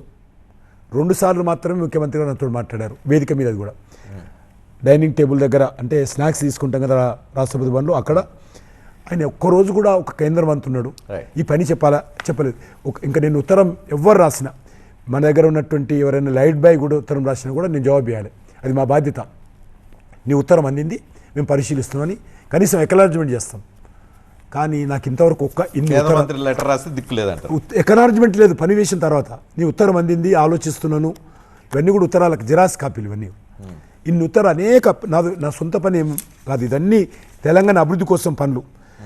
చర్లపల్లి రైల్వే స్టేషన్ కావచ్చు, హాస్పిటల్ కోసం కావచ్చు, ఇవన్నీ కూడా అవే లెటర్లు రాసారా? ఏమన్నా రిప్లై వచ్చే అవకాశం? రేవంత్ రెడ్డి గారు కాంగ్రెస్ వచ్చినాక రాశాను, వాళ్ళ దగ్గర నుంచి కనీసం ఎక్నాలజ్మెంట్ అని వచ్చిందా? వీళ్ళు కూడా కొత్త జవాబు రాశాను, రాసిన దానికి కొంత పెట్టండి. తెలంగాణలో డబల్ డిజిట్ సాధించాలి అనేది బీజేపీ లక్ష్యం. డబల్ డిజిట్ సాధనకు మోదీ మాన్యానా, జై శ్రీరామ్. తెలంగాణలో గత 9.5 yearsగా మేము సుమారు 9 లక్షల కోట్లకు పైగా ఖర్చు పెట్టాను. నా దగ్గర డేటా ఉంది. నేను 3.5 గంటల పాటు ఆర్టీసీ కళ్యాణ మంటపంలో జర్నలిస్ట్ అసోసియేషన్స్ పెద్దలను, నాగేశ్వరరావు లాంటి రాజకీయ విశ్లేషకులను, ప్రముఖ మేధావులందరినీ పిలిచి 3.5 గంటల పాటు డాక్యుమెంట్స్ సహా తెలంగాణకు మోడీ గవర్నమెంట్ వచ్చినాక ఏం చేశాం, యూపీ హయాంలో తెలంగాణకు వచ్చింది, మోడీ గారు వచ్చిన తర్వాత తెలంగాణకి ఏం చేశాము, అది జాతీయ రహదారులు కావచ్చు, గ్రామ పంచాయతీల అభివృద్ధి కావచ్చు, రైతు వేదికలు కావచ్చు, లేకపోతే రైల్వే నెట్వర్క్ కావచ్చు, ప్రతి ఒక్కటి పరిశ్రమలు కావచ్చు, అవన్నీ ఇచ్చాము మేము. కాబట్టి తెలంగాణలో నరేంద్ర మోడీ గారు చేసినటువంటి అభివృద్ధి, ఎందుకు రైతులకు ఈరోజు ప్రతి రైతుకు మేము డబ్బులు ఇస్తాం. మోదీ కాదు, జై శ్రీరామ్ కావద్దు, అభివృద్ధి అనేది చూసి ప్రజలు ఓట్లు వేయాలంటారు. అన్నీ చూడాలి, అన్నీ ఒకటే కాదు కదా. ఒక ప్రభుత్వం ఉన్నప్పుడు ఒక సమస్య మీదనే ఎలక్షన్స్ పోం. కేంద్ర ప్రభుత్వం చేసిన అభివృద్ధి, మోడీ గారి పర్సనాలిటీ, దేశానికి తీసుకొచ్చినటువంటి గౌరవము, ఇవన్నీ కూడా కలిసి వస్తాయి. ఇందులో ఒక్క ఇష్యూ మీద మేము ఎలక్షన్లో పోటీ చేయడం లేదు. కానీ తెలంగాణలో బీజేపీ మత రాజకీయం చేసే ఉద్దేశం ఉందా లేదా? లేదు లేదు లేదు కానీ మీ పార్టీకి సంబంధించి చాలా మంది మత రాజకీయాలు చేస్తున్న వాళ్ళు ఉన్నారు. అనేక విషయాలు మత రాజకీయాలు కాదు, విషయాలు మాట్లాడవచ్చు తప్ప రాజకీయాలు అనకూడదు. తప్పకుండా అనేక విషయాలు మాట్లాడుతున్నప్పుడు కొన్ని అంశాలు హిందూయిజం మాట్లాడితే మత రాజకీయాలు, మీకు హిందువులు మనుషులు కాదు ఈ దేశంలో, వాళ్ళకి మాట్లాడకూడదు. అలా సెంటిమెంట్ రేజ్ చేయొద్దు. సెంటిమెంట్ మనుషులు కాదు, హిందువులు మనుషులు కాదని ఎవరు అంటలేదు. కానీ హిందుత్వ పేరుతో ఇతర వర్గాల్లో ఒక భయాందోళన, ఒక అభద్రతా భావాన్ని గురి చేయకూడదు. ఆ రకంగా ఎక్కడ కూడా చేయకూడదు. అది నేను మొదటే చెప్పాను, మా పార్టీ పాలసీ కూడా కాదు. మేము ముస్లిం గురించి, మా ముస్లిం మతం గురించి మాట్లాడాలా, క్రిస్టియన్ మతం గురించి మాట్లాడాలి, హిందూ మతం గురించి మాట్లాడాలి, అందులో గొప్ప విషయాలు మాట్లాడాలి, వాళ్ళకి అందరికీ న్యాయం చేయాలి, అంతే మా పాలసీ. కానీ ఒక మతానికే ప్రోత్సహించి ఇంకో మతానికి అన్యాయం చేయకూడదు అనేటువంటిది మా పాలసీ. ఓకే, అసెంబ్లీలో గత జరిగిన అసెంబ్లీ ఎన్నికల్లో ఓట్లు పడినప్పుడు కేసీఆర్కు ఓటు పడలేదు అని చెప్తున్నారు. కేసీఆర్ని చూసి ఓటు వేయలేదు అని చెప్తున్నారు. అభ్యర్థుల మీద వ్యతిరేకతతో కొంతమంది ఓటు పడలేదని. ఇప్పుడు తెలంగాణలో కిషన్ రెడ్డిని చూసి ఓట్లు వేయాలన్నా, నరేంద్ర మోడీని చూసి ఓట్లు వేయాలన్నా, స్థానిక అభ్యర్థిని చూసి ఓటు వేయాలన్నా, ఎవరిని చూసి ఓటు వేయాలి? బీజేపీ, నరేంద్ర మోడీ గారు, స్థానిక అభ్యర్థి అన్నీ కలిసి ఉంటాయి, ఏది కూడా విడివిడిగా చూడడానికి లేదు. మేము ఈరోజు 17 మంది అభ్యర్థులను పెట్టాము. నా లెక్క ప్రకారం మా అభ్యర్థులు మిగతా అభ్యర్థులతో పోల్చిస్తే బెస్ట్ అభ్యర్థులు బీజేపీ పెట్టింది తెలంగాణలో. మిగతా పార్టీల నుంచి తెచ్చుకున్నారు, మీ దగ్గర ఎక్కడి నుంచి తెచ్చుకున్నా సార్? బయట నుంచి, బీఆర్ఎస్ నుంచి తప్పకుండా తెచ్చుకున్నాం, అవసరం తెచ్చుకున్నాం, కాదంటే పారాచూట్ లీడర్లకు టికెట్లు ఇచ్చాం, తప్పేముంది? ఇవ్వకూడదని రూల్ ఉందా? భారతీయ జనతా పార్టీ సిద్ధాంతాలతో కూడిన పార్టీ, సిద్ధాంతాలు వచ్చిన లీడర్షిప్. మీరు అభ్యర్థులను చూసి ఓటేయాలన్నప్పుడు ఆ రకంగా మంచి అభ్యర్థులను తీసుకొని వాళ్ళను ఈరోజు ఒక మంచి పార్టీలో చేర్పించుకోవడం ద్వారా మా యొక్క బలాన్ని పెంచుకుంటాము, మా యొక్క ఐడియాలజీని పెంచుకున్నాం. మా ఐడియాలజీని పెంచుకొని నరేంద్ర మోడీ నాయకత్వాన్ని నమ్మి బీజేపీలోకి వచ్చినప్పుడు తప్పకుండా అలాంటి వ్యక్తులు ఇంకా తీసుకుంటాం కూడా. ఎందుకంటే ఈరోజు మాకు శక్తి పెరగాల. మేము ఖచ్చితంగా వచ్చే అసెంబ్లీ ఎలక్షన్స్లో అధికారంలో రావాలంటే మాకు గ్రామ పంచాయతీ వార్డు మెంబర్ కావాలి, గ్రామ సర్పంచులు కావాలి, జెడ్పీటీసీలు కావాలి, ఎంపీటీసీలు కావాలి, మున్సిపల్ కౌన్సిలర్ కావాలి, మున్సిపల్ చైర్మన్ కావాలి. మాకు ఇంకా శక్తి పెరగాలి. ఎందుకంటే మా పార్టీ ఇప్పుడు కూడా తెలంగాణలో అధికారం లేదు. ఈ రాష్ట్రంలో కాంగ్రెస్ పార్టీ అధికారం ఉంది, వాళ్ళకు నాయకత్వం ఉంది, 50 సంవత్సరాలు ఈ రాష్ట్రాన్ని పరిపాలించారు. తర్వాత టీఆర్ఎస్ పార్టీ వచ్చింది, వాళ్ళు కూడా 10 సంవత్సరాలు పరిపాలించారు, వాళ్ళు కూడా ఎస్టాబ్లిష్ అయ్యారు. నా పార్టీ ఈరోజు యూత్ ఉన్నటువంటి పార్టీ. ఈరోజు యూత్తో పాటు కొంత నాయకత్వం కూడా పెంచుకోవడం కోసం అక్కడక్కడ కొంతమందిని తీసుకోవడం తప్పలేదు, తప్పకుండా ఉదాహరణకు మీరు కాంగ్రెస్ పార్టీ ఇంత ఎస్టాబ్లిష్ పార్టీ కదా, అధికారంలో ఉన్నటువంటి పార్టీ కదా, ఒక పార్టీ తరఫున అభ్యర్థి ప్రకటించిన తర్వాత, పాలన మా పార్టీ అభ్యర్థి వరంగల్ ఎల్లుండి ప్రకటించిన తర్వాత, ఆ పార్టీ అభ్యర్థి అధికారంలో ఉన్నటువంటి పార్టీ, 50 సంవత్సరాలు పరిపాలించినటువంటి పార్టీ, ఆ పార్టీ ఇంకో అభ్యర్థిని ప్రకటించిన తర్వాత తీసుకొని టికెట్ ఇస్తేనే తప్పలేదు. నేను ముందే మాట్లాడుకొని కొంత మంచి అభ్యర్థులను తీసుకొని నేను ఎందుకే చెప్తున్నాను, నేను పెట్టినటువంటి అంటే బీజేపీ పెట్టినటువంటి 17 మంది అభ్యర్థులు ఎవరైతే ఉన్నారో మిగతా పార్టీలతో పోల్చొస్తే మంచి అభ్యర్థులు మేము పెట్టాము. అభ్యర్థుల పరంగా మీరు ఏ కాన్స్టిట్యున్సీలైనా గణాంకాలు లెక్కేయండి, మంచి అభ్యర్థులను పెట్టాము, మంచి పేరున్నటువంటి అభ్యర్థులను పెట్టాము. ఇక్కడ ఒక భయం కనిపిస్తుంది తెలంగాణలో ఉన్న వాళ్ళకి. సపోజ్ మీకు గనక ఎక్కువ సీట్లు ఇచ్చేస్తే మీరు ఉన్న కాంగ్రెస్ ప్రభుత్వాన్ని కూల్చేస్తారు అని బీజేపీ ప్రెసిడెంట్ మీరు ఏం ఇన్సూరెన్స్ ఇవ్వరు? తప్పది. మాకున్నది 8 సీట్లు మేము ఎందుకు కూల్స్తామండి? కాంగ్రెస్ ప్రభుత్వం కూల్చాల్సిన అవసరం లేదు. నేను మరొకసారి TV9 ద్వారా తెలియజేస్తున్నాను, మేము ఈ వచ్చేటువంటి 4 సంవత్సరాలు ఆగుతాము. ఈ 4 సంవత్సరాలు కూడా ఎందుకంటే ఈరోజు తెలంగాణ, మళ్ళీ ఆన్ రికార్డ్ చెప్తున్నాను, తెలంగాణ వచ్చేటువంటి ఈ 4 సంవత్సరాల 4 నెలలో చాలా కష్టాలు ఎదుర్కోబోతున్నది. ఎందుకంటే టీఆర్ఎస్ పార్టీ పూర్తిగా ఆర్థిక వ్యవస్థను డిస్ట్రాయ్ చేసిపోయాడు. చివరికి జీతాలు ఇవ్వడం కోసం ఔటర్ రింగ్ రోడ్ అమ్ముకున్నాడు, వైన్ షాపులను 6 నెలల ముందే వేలం వేశాడు, లేకపోతే భూములు అమ్ముకున్నాడు, అమ్మి జీతాలు ఇవ్వాల్సిన పరిస్థితి వచ్చింది. ఇప్పుడు అప్పుడే ఆ పరిస్థితి ఉంటే ఆ పథకాలు కంటిన్యూ చేస్తూ టీఆర్ఎస్ పార్టీ కొనసాగించినటువంటి, కేసీఆర్ కొనసాగించినటువంటి పథకాలను కొనసాగిస్తూ ఈయన ఒక 420 హామీలు ఇచ్చిండు, అందులో 6 గ్యారెంటీలు ఇచ్చిండు. ఇవన్నీ అమలు చేయాలంటే రాష్ట్ర ప్రభుత్వము వస్తున్నటువంటి రెవెన్యూ, ఇక్కడ ఉన్నటువంటి వెల్ఫేర్ యాక్టివిటీ ఎక్కడ కూడా పొంతనే లేకుండా ఉంది. తెలంగాణ సీఎం ఏమో నా దగ్గర లంకి బిందెలు ఉన్నాయి అనుకున్నాను, లేవు అని అంటున్నారు. మీరేమో రాబోయే రోజుల్లో గడ్డు పరిస్థితులు అంటున్నారు. ఆయన మాట చెప్తున్నాను. అదే మరి తెలంగాణ భవిష్యత్తు ఏంది? లంక బిందెల కోసం వచ్చిండు ఆయన. మరి అందుకే చెప్తున్నాను, ఈరోజు వీళ్ళు ఏదైనా ఒక ప్రజల దగ్గరికి వెళ్ళినప్పుడు, ఒక హామీ ఇస్తున్నప్పుడు, ఇప్పటి వరకు కూడా ఒక దశ లేదు ఈ ప్రభుత్వానికి. ఏ రకంగా వనరులు సమకూర్చుకుంటాము, ఏ రకంగా ఈ ప్రభుత్వాన్ని నడిపిస్తాము, ఏ రకంగా రానున్న రోజుల్లో ఒక ప్రభుత్వ పాఠశాలకు, కొత్త పక్క కట్టిన పాఠశాలకు రంగులు వేయడానికి కూడా ఈ ప్రభుత్వం దగ్గర డబ్బులు ఉండవు. అంత పరిస్థితి తెలంగాణలో వచ్చే ప్రమాదం. మరి ఇప్పుడు బీజేపీకి ఓట్లేసి గెలిపిస్తారు, మరి రాష్ట్ర ప్రభుత్వానికి రావాల్సిన నిధులు, రాష్ట్రానికి అదనపు నిధులు తెప్పించగలుగుతారా బీజేపీకి ఓట్లేస్తే? తప్పకుండా. ఎందుకు రాష్ట్ర ప్రభుత్వం కాంగ్రెస్ ప్రభుత్వాన్ని రానికుండా ఆపుతారా? లేదు. కాంగ్రెస్ ప్రభుత్వం ఉన్నా, టీఆర్ఎస్ ప్రభుత్వం ఉన్నా, లేకపోతే డిఎంకే ప్రభుత్వం ఉన్నా, సిపిఎం ప్రభుత్వం ఉన్నా, మమతా బెనర్జీ పార్టీ ఉన్నా కూడా ఆ రాష్ట్రాలకు కావాల్సినటువంటి న్యాయబద్ధమైనటువంటి అన్ని చేస్తాం. ఒకటి ఉదాహరణ చెప్తాను. మన తెలంగాణలో మన ముఖ్యమంత్రి గారు, గత ముఖ్యమంత్రి గారు ఏ ఇనాగ్రేషన్ రాకపోతుండే. మోడీ గారు అంత నుంచి వచ్చేవాడు కానీ ఇక్కడ నుంచి ఎవరు రాకపోతుండే. అదే తమిళనాడులో స్టాలిన్ వచ్చేవాడు. అంత సిద్ధాంతపరమైనటువంటి వైరుధ్యాలున్నా, పినరయి విజయన్ గారు వచ్చారు కేరళలో. మమతా బెనర్జీ అంతా ఫైట్ చేస్తాం మాతోటి, మేము కూడా కొట్లాడతాం. అటువంటి ఆమె కూడా వచ్చేది. కానీ తెలంగాణలో ముఖ్యమంత్రి రాకపోయేవాడు. అనేక రకాల అభివృద్ధి కార్యక్రమాలు దిగిపోయాడు కదా. కాబట్టి మేము ఎందుకు చెప్తా ఉన్నామంటే, మాకు ఏ రకమైనటువంటి వివక్ష ఏ రాష్ట్రం మీద అని చెప్పాను. అది సిపిఎం ప్రభుత్వం కానీ, డిఎంకే ప్రభుత్వం కానీ, అది బీజేపీ ప్రభుత్వం కానీ, కాంగ్రెస్ ప్రభుత్వం కానీ. గతంలో బీఆర్ఎస్, ఇప్పుడు కాంగ్రెస్, ఈవెన్ కర్ణాటక కాంగ్రెస్, రేపు తెలంగాణ కాంగ్రెస్, వీళ్ళంతా అక్కడ ఉన్న ప్రభుత్వాలు మాకు సౌత్ ఇండియాకి అన్యాయం జరుగుతుంది, రావాల్సిన డబ్బులు రావట్లేదు, సౌత్ ఇండియా ట్యాక్స్లు పే చేయడంలో ఎక్కువ పే చేస్తుంది, ప్రపోర్షనేట్గా రావడంలో తక్కువ వస్తున్నాయి, నార్త్ ఇండియన్ స్టేట్స్ ఏవైతే ఉన్నాయో అవి ఎక్కువ పర్సంటేజ్ని తీసుకెళ్ళిపోతున్నాయి బికాజ్ ఆఫ్ పాపులేషన్, వీటన్నిటి రీత్యా.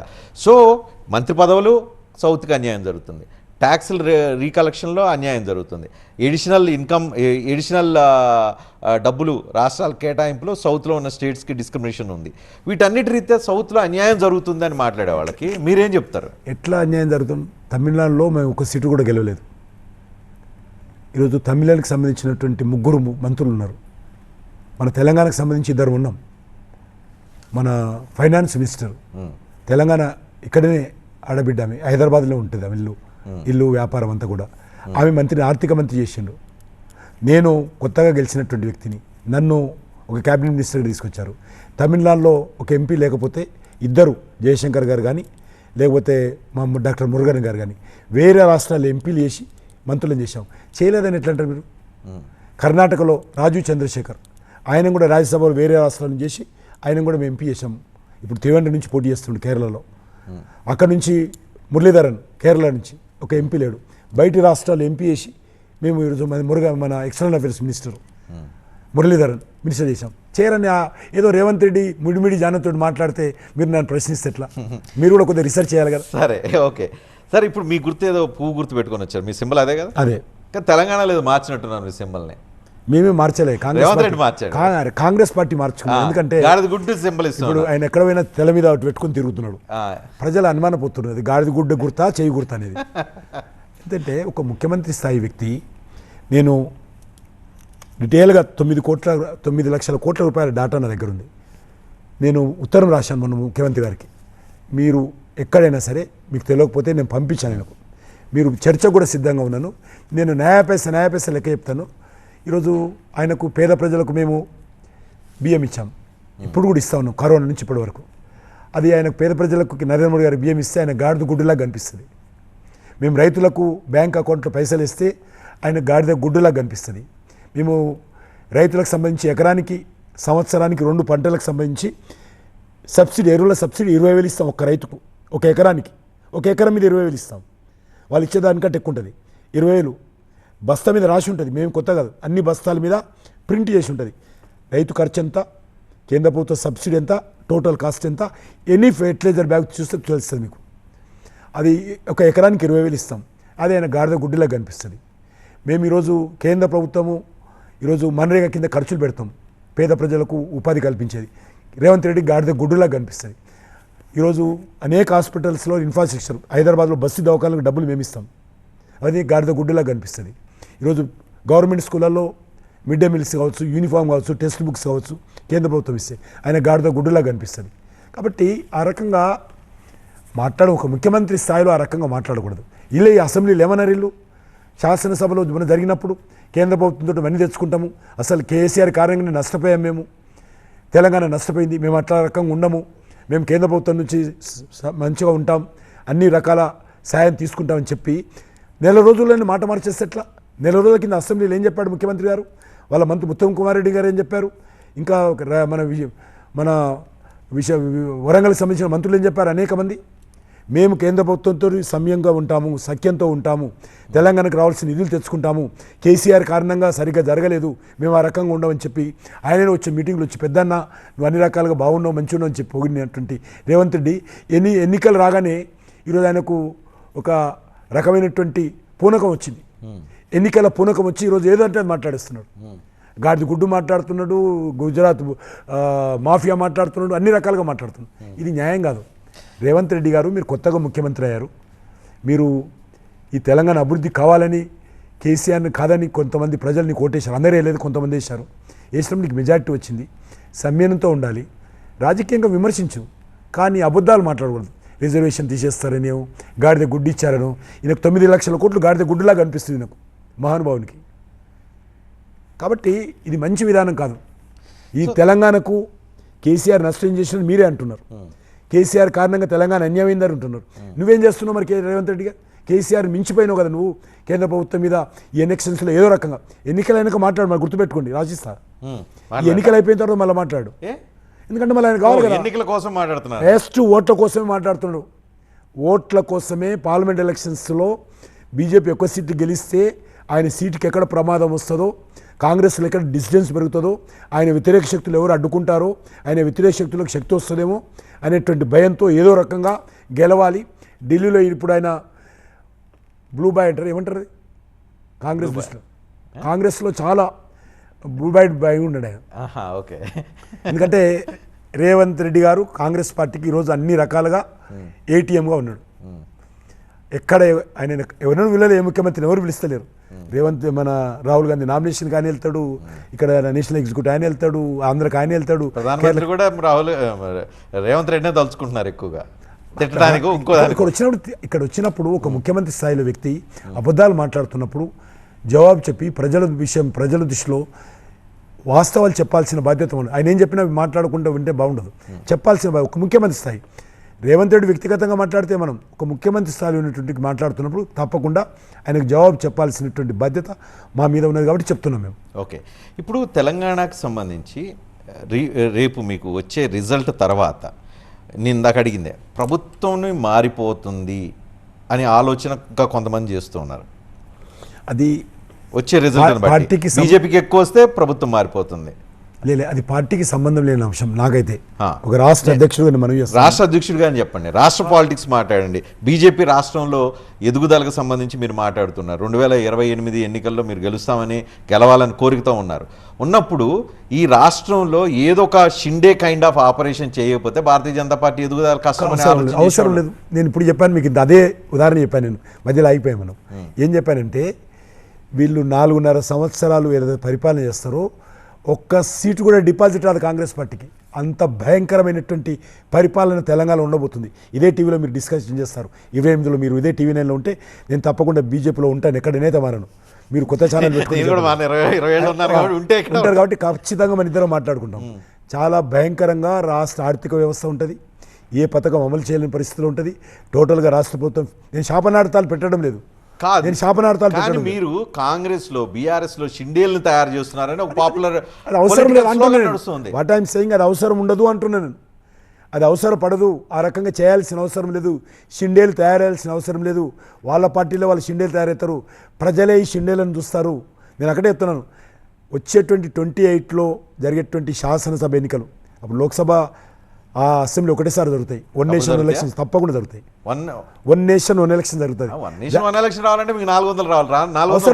అవసరం లేదు. 250 సీట్లు 270 సీట్లు చాలు, ఏం అవసరం లేదు అట్లా. సో దేశం మొత్తం మీద ఒకటేసారి. ఎందుకంటే ఇప్పుడు మళ్ళీ దానికి వెళ్ళొస్తాను తర్వాత. ఇది అయిపోయి షిండే మేము చేయాల్సిన అవసరం లేదు. వాళ్ళు ఒకవేళ వాళ్ళ పార్టీలో ఇంటర్నల్, ఒకవేళ వ్యక్తిగతంగా ఇంటర్నల్ గొడవలు అయితే నా బాధ్యత కాదు. అది ఆ పార్టీలో అసమ్మతి వర్గం పెరిగితే నాకేం సంబంధం? నేను కట్టెలు పెట్టి ఏం పోషించు, నాకేం అవసరం లేదు. నాకేమన్నా నాకున్నది 8 సీట్లు అండి. ఇక్కడ నేను ఇమీడియట్గా గవర్నమెంట్ ఫామ్ చేసే పరిస్థితి. ఎక్కడ చెప్పండి ఆ రకం ఇక్కడ నేను గెలిచాము. అక్కడ ప్రజల ఓట్లతోటి అధికారంలోకి వచ్చాం. ఇక్కడ కూడా చెప్తాను, 8 సీట్లతోటి వచ్చేటువంటి ఎలక్షన్స్లో మెజార్టీ సీట్లు వస్తాయని చెప్తున్నాను. త్రిపురలో మేము గవర్నమెంట్, సిపిఎం గవర్నమెంట్ మేము పడగొట్టలేదండి. ఫర్ ఇన్ఫర్మేషన్, ప్రజాస్వామ్యబద్ధంగా రాజ్యాంగబద్ధంగా ప్రజల మధ్యకి వెళ్ళి ఓట్లు వేయించుకొని అధికారంలోకి వచ్చాను త్రిపురలో. మేము ఎక్కడ కూడా అక్కడ చేయలేదు. ఇక్కడ కూడా మాకు 8 సీట్లు ఉన్నాయి. మేము ఇప్పుడు మాకు అవసరం లేదు. మేము ఆ రకమైనటువంటి ప్రయత్నం చేయము. ఆ రకంగా ప్రయత్నం చేస్తే మాకు నష్టం జరుగుతుంది. ఎందుకంటే టీఆర్ఎస్ ఫెయిల్ అయింది, కాంగ్రెస్ పార్టీ ఫెయిల్ కాబోతుంది, ఖచ్చితంగా ఫెయిల్ అవుతుంది. ఫెయిల్ అయినప్పుడు మేము ప్రశాంతంగా టీఆర్ఎస్ వైఫల్యాల మీద అయితే పోరాటం చేస్తామో అదేవిధంగా కాంగ్రెస్ పైన రెట్టింపైనటువంటి ఉత్సాహంతో పోరాటాలు చేస్తాం. వచ్చే 4 సంవత్సరాలు ప్రజల పక్షాన్ని నిలబడి ఎదుర్కొంటాము, ప్రజల పక్షాన్ని పోరాటాలు చేస్తాము. ఖచ్చితంగా కాంగ్రెస్ పార్టీ ఫెయిల్ అవుతుంది. ఆర్థికంగా రాష్ట్ర ఆర్థిక వ్యవస్థ చిన్నాభిన్నం చేస్తారు. కాంగ్రెస్లో ఉన్నటువంటి వాళ్ళు ఎక్కడికక్కడ దోచుకుంటారు. ఎందుకంటే వాళ్ళ స్వభావం అది. ఇప్పటికే ఎంత దోచుకుంటూ వచ్చిన 6 నెలల్లోనే RR ట్యాక్స్ వచ్చేసింది. మీరు ఏ ఇండస్ట్రీస్ అయినా మీరు వ్యక్తిగతంగా మీరు ఫోన్ చేసి అడగండి. కాంగ్రెస్ పార్టీ వాళ్ళ బెదిరించి డబ్బులు వసూలు చేయనటువంటి సంస్థ లేదు, పెద్ద సంస్థ లేవు, అన్నిటి దగ్గర దోపిడీ చేశారు. కాబట్టి ఇట్లా చేస్తే పెట్టుబడులు కూడా రావు తెలంగాణకు. ఇది అంటుండే కదా, గుజరాత్ పెట్టుబడులు పోతుంటే మీరు ఈ రకంగా చేస్తే రేవంత్ రెడ్డి గారు ఇట్లా బెదిరిస్తే ఒకరొకరిని, ఒక హాస్పిటల్ పెట్టుకుంటామంటే, ఒక ట్రస్ట్ హాస్పిటల్ పెడితే, క్యాన్సర్ హాస్పిటల్ పెడితే, ఎవరో ఒకరు నాకు తెలిసిన మిత్రులు వాళ్ళని కూడా బెదిరించి డబ్బులు వసూలు చేస్తే హాస్పిటల్ ఎంకరేజ్ చేయాలి. మన ప్రభుత్వం తరఫున ఇంకా మనం 10 డబ్బులు ఇచ్చి కట్టుమని చెప్పాలి. అటువంటి క్యాన్సర్ హాస్పిటల్ పేదలకు కడతామంటే అటువంటి హాస్పిటల్ కూడా దోపిడీ చేస్తానికి ప్రయత్నం చేస్తే ఎట్లా అవుతుంది? కాబట్టి వాళ్ళేమో చెప్పడానికి భయపడతారు, నాకు కూడా చెప్పడానికి భయపడతారు. కానీ నాకు థర్డ్ పర్సన్ దగ్గర తెలిసింది విషయం అంతా కూడా. అట్లా చాలా ఉన్నాయి విషయాలు. కాబట్టి వచ్చేటువంటి రోజుల్లో మేము ఈ షిండేలను క్రియేట్ చేయాల్సిన అవసరం లేదు. మేము ఈ ప్రభుత్వాన్ని రక్షించాల్సిన బాధ్యత కూడా మాది కాదు. ఈ ప్రభుత్వం పడిపోతుంటే మేము కట్టెలు పెట్టి నిలబడాల్సిన బాధ్యత మాది కాదు. అది వాళ్ళు పడిపోతే వాళ్ళ కర్మ నేనేం చేయలేదు. కానీ నేను ఈ ప్రభుత్వం అంటే మా పార్టీ ఈ ప్రభుత్వం పడగొట్టడానికి ఏ రకంగా మేము బాధ్యులం కాము. ఒకటి నెంబర్ 1. ఇంకేదో అడిగారు కదా, 1 నేషన్ 1 ఎలక్షన్. ఇప్పుడు మన తెలంగాణలో 1 సంవత్సరం అయింది. ఇదే టేబుల్ మీద ప్రతిరోజు మీరు 10 సంవత్సరం నుంచి ఎలక్షన్ల గురించి చర్చిస్తున్నారు. సో 1 ఇయర్ నుంచి అసెంబ్లీ ఎలక్షన్స్ పోయినాయి, ఇప్పుడు ఇదో మళ్ళీ అంతకుముందు మున్సిపల్ ఎలక్షన్స్ అయినాయి, తర్వాత అంతకుముందు ఉప ఎన్నికలు వచ్చి చర్చించారు, అవును. మళ్ళీ ఇప్పుడు మళ్ళీ local body local elections body వస్తాయి, ఆ తర్వాత హైదరాబాద్ వస్తాయి, మళ్ళీ ఇదే ఈ లోపల ఏమైనా బై ఎలక్షన్స్ వస్తాయో తెలియదు. చెప్పలేము. కాబట్టి నేను అందుకే అంటున్నాను, ఆల్రెడీ ఎమ్మెల్సీ బై ఎలక్షన్ వచ్చింది, Nalgonda, Khammam, Warangal so by election. దేశం మొత్తంలో అంతా అన్ని టాప్ టు బాటం ఒకేసారి ఎలక్షన్ ఉంటాయి. అసెంబ్లీ పార్లమెంటు సాధ్యమైనంత వరకు ఒకేసారి జరపాలి అనేటువంటిది, ఇంత పెద్ద దేశంలో ఇన్ని రకాల పెద్ద దేశం కాబట్టి జరపాలి. కాబట్టి ప్రజాస్వామ్యంలో ఒక స్టేట్ లో అమెరికాలో లేదండి, అమెరికాలో ఉంది కదా, అమెరికాలో ఉంది కదా అదే సిస్టమ్, చాలా సక్సెస్ ఉంది అది. లేకపోతే ఒక కానిస్టేబుల్ నుంచి ప్రధానమంత్రి వరకు ఏ రాష్ట్రంలో ఎలక్షన్ జరిగినా మీ మ్యాన్ అవర్స్ ఎంత వేస్ట్ అవుతున్నది. మీరు టీవీలో రేటింగ్గా పక్కకెట్టండి, కానీ మీ మ్యాన్ అవర్స్ ఎలక్షన్స్ మీద చర్చిస్తే మీరు అదే డెవలప్మెంట్ మీద దృష్టి పెట్టవచ్చు, ఏదైనా పార్టీలు ఇంకా మంచి చేయాలని దృష్టి పెట్టవచ్చు. మీరు ఎంతసేపు గుజరాత్లో ఏమైంది, ఉత్తరప్రదేశ్ ఎలక్షన్ ఏమైంది, కర్ణాటక ఎలక్షన్ ఏమైంది, అక్కడ ఎలక్షన్ అయితే మీరు ఈ టేబుల్ మీద చర్చిస్తుంది. మీరు ఎంత మ్యాన్ అవర్స్ దేశంలో ప్రజలది. ఒక ప్రధానమంత్రి ప్రతి 2 నెలలకు ఒకసారి ఎలక్షన్ ప్రచారానికి వెళ్ళాలి. ఎందుకు అవుతుంది అంటే రాజకీయ పార్టీలు కూడా అంతే అదే ప్రెస్టీజియస్ గా తీసుకుంటారు. ఒక స్టేట్ ఎలక్షన్ జరుగుతుంటే నేరుగా ప్రధానమంత్రి వచ్చి క్యాంపెయిన్ చేయాల్సిన అవసరం లేదు. రాష్ట్ర అధ్యక్షుడు క్యాంపెయిన్ చేస్తే రాష్ట్రానికి పరిమితం అయిపోద్ది, ప్రధానమంత్రి వస్తే నేషనల్ ఇష్యూ అయిపోతుంది. అందుకోసమే ఆ రకంగా ప్రధానమంత్రి టైం వేస్ట్ చేయకూడదు, మీడియాలో ఉన్నటువంటి యాంకర్స్ టైం వేస్ట్ చేయకూడదు, రాజకీయ నాయకుల టైం వేస్ట్ చేయకూడదు. మీరంతా కూడా మిగతా మా వైఫల్యాల మీద ఎండగట్టవచ్చు కదా, మిగతా సమయంలో ఎంతసేపు ఎలక్షన్స్ మీదే చర్చిస్తున్నారు. కాబట్టి నా కోరిక కూడా అదే. ఈరోజు మేము కూడా భరించలేకపోతున్నాం ఇన్ని ఎలక్షన్స్. ఈ అసెంబ్లీ ఎలక్షన్స్లో ఎంత కష్టపడ్డారో రాజకీయ పార్టీ కార్యకర్తలకు తెలుసు, రాత్రి వాళ్ళు అన్ని పార్టీల వాళ్ళు మళ్ళీ కష్టపడాల్సి వచ్చింది. కాబట్టి ఇది మన ప్రజాస్వామ్యానికి వన్నే తీసుకురాదు. ఓకే, కొన్ని వ్యక్తిగతమైన ప్రశ్నలు. ఏంటి టార్గెట్ ఏంటి మీది, రాజకీయపరమైన టార్గెట్? నాకు టార్గెట్ ఏముండదండి, పార్టీ ఏది చెప్తే పని చేయడమే నా టార్గెట్. మరి పార్టీ ఏం చెప్తే అని కాకుండా మీకు కూడా ఒక లక్ష్యం ఉంటుంది? లేదు, నా లక్ష్యం ఒకటి, తెలంగాణలో పార్టీ అధికారంలో రావాలా. ఎంత కష్టమైనా సరే, వచ్చే ఎలక్షన్స్లో ఎన్నిసార్లు జైలుకి వెళ్ళినా సరే తెలంగాణలో భారతీయ జనతా పార్టీ అధికారం తీసుకొస్తాం. జైలుకి వెళ్తేనే అధికారంలోకి వస్తానే పోరాటాలు, నేనేది ఉద్యమం అంటే జైలు అంటే పోరాటాలైనా చేస్తాను, సిద్ధంగా ఉన్నాను. పోరాటాలు చేస్తారా? పోరాటాలు చేస్తాను. కాంగ్రెస్ ప్రభుత్వ వైఫల్యాల మీద తప్పకుండా 100% ప్రతిపక్షాన్ని నిలబడి ఏదైతే 6 గ్యారెంటీలు కానీ 420 ఏదైతే 420 హామీలు ఇచ్చారో వాటి మీద కానీ ఖచ్చితంగా ప్రతిరోజు అడుగున ఈ కాంగ్రెస్ ప్రభుత్వాన్ని అడ్డుకొని ఈరోజు అంటున్నాడు కదా, చూస్తాం. ఓకే, తెలంగాణలో మీరు అధికారం రావాలి, మీ కోరిక, మీ లక్ష్యం ఉండాలి కదా, నా బాధ్యత. కానీ తెలంగాణ పాలిటిక్స్ లో మీరు సెట్ గారు. తిట్లన్నా ఉండాలి, భయపెట్టన్నా చేయాలి, ఉండాలి. కిషన్ రెడ్డి దీనికి ఫిట్ కాడు అనే దానికి సమాధానం. చాలా మంది ఉన్నారు బీజేపీలు, ఇంకా వాళ్ళని వాడతారా? నేను పార్టీ కార్యకర్తగా పనిచేస్తానే తప్ప నేను ముఖ్యమంత్రి కావాలని కోరిక నాకేం లేదు. నాకు ముఖ్యమంత్రి నా పార్టీ అధికారానికి వస్తే నేను 10 రాష్ట్రాలు ముఖ్యమైనంత సంతోషపడతా. నాకు అంతకంటే ఎక్కువ అవసరం లేదు. నేను ఎందుకంటే 40 సంవత్సరాలుగా 1980 నుంచి పార్టీని పెంచడంలో, పార్టీ కోసం పనిచేయడంలో సముద్రంలో నీటి చుక్కలాగా నాది కూడా పాత్ర ఉంది. కాబట్టి నేను కూడా ఈ పార్టీ కోసం కష్టపడ్డాను. 1980 నుంచి నా వివాహం జరిగే 1995 వరకు పార్టీ ఆఫీస్లోనే ఉండి పార్టీ కోసం పనిచేశాను. కాబట్టి పూర్తిగా నేను విద్యార్థిగా ఉన్నప్పటి నుంచి ఇప్పటి వరకు నేను ఇక పార్టీ తప్ప నాకు వేరే ఏమీ లేదు, నా జీవితమే పార్టీ. కాబట్టి అలాంటి పార్టీ అధికారంలో రావడం కోసం నేను ఏదైనా చేస్తాను. ఒక పక్కన వేళ్ళు ఉన్న కాంగ్రెస్, ఇంకో పక్కన తెలంగాణ పార్టీ బీఆర్ఎస్. ఈ రెండింటి మధ్య బీజేపీ ఎక్కడ ఇరుక్కుంటుంది? ఎట్లా సాధ్యం అవుతుంది? ఎట్లా ఫిట్ ఇన్ అవ్వగలుగుతుంది? ఎందుకంటే తెలంగాణ ప్రజలు చాలా చైతన్యమైనటువంటి ప్రజలు, చాలా చైతన్యమైనటువంటి ప్రజలు. కేసీఆర్ కోటేశారంటే తెలంగాణ కోసం పోరాటం చేసిన నోటేశారు.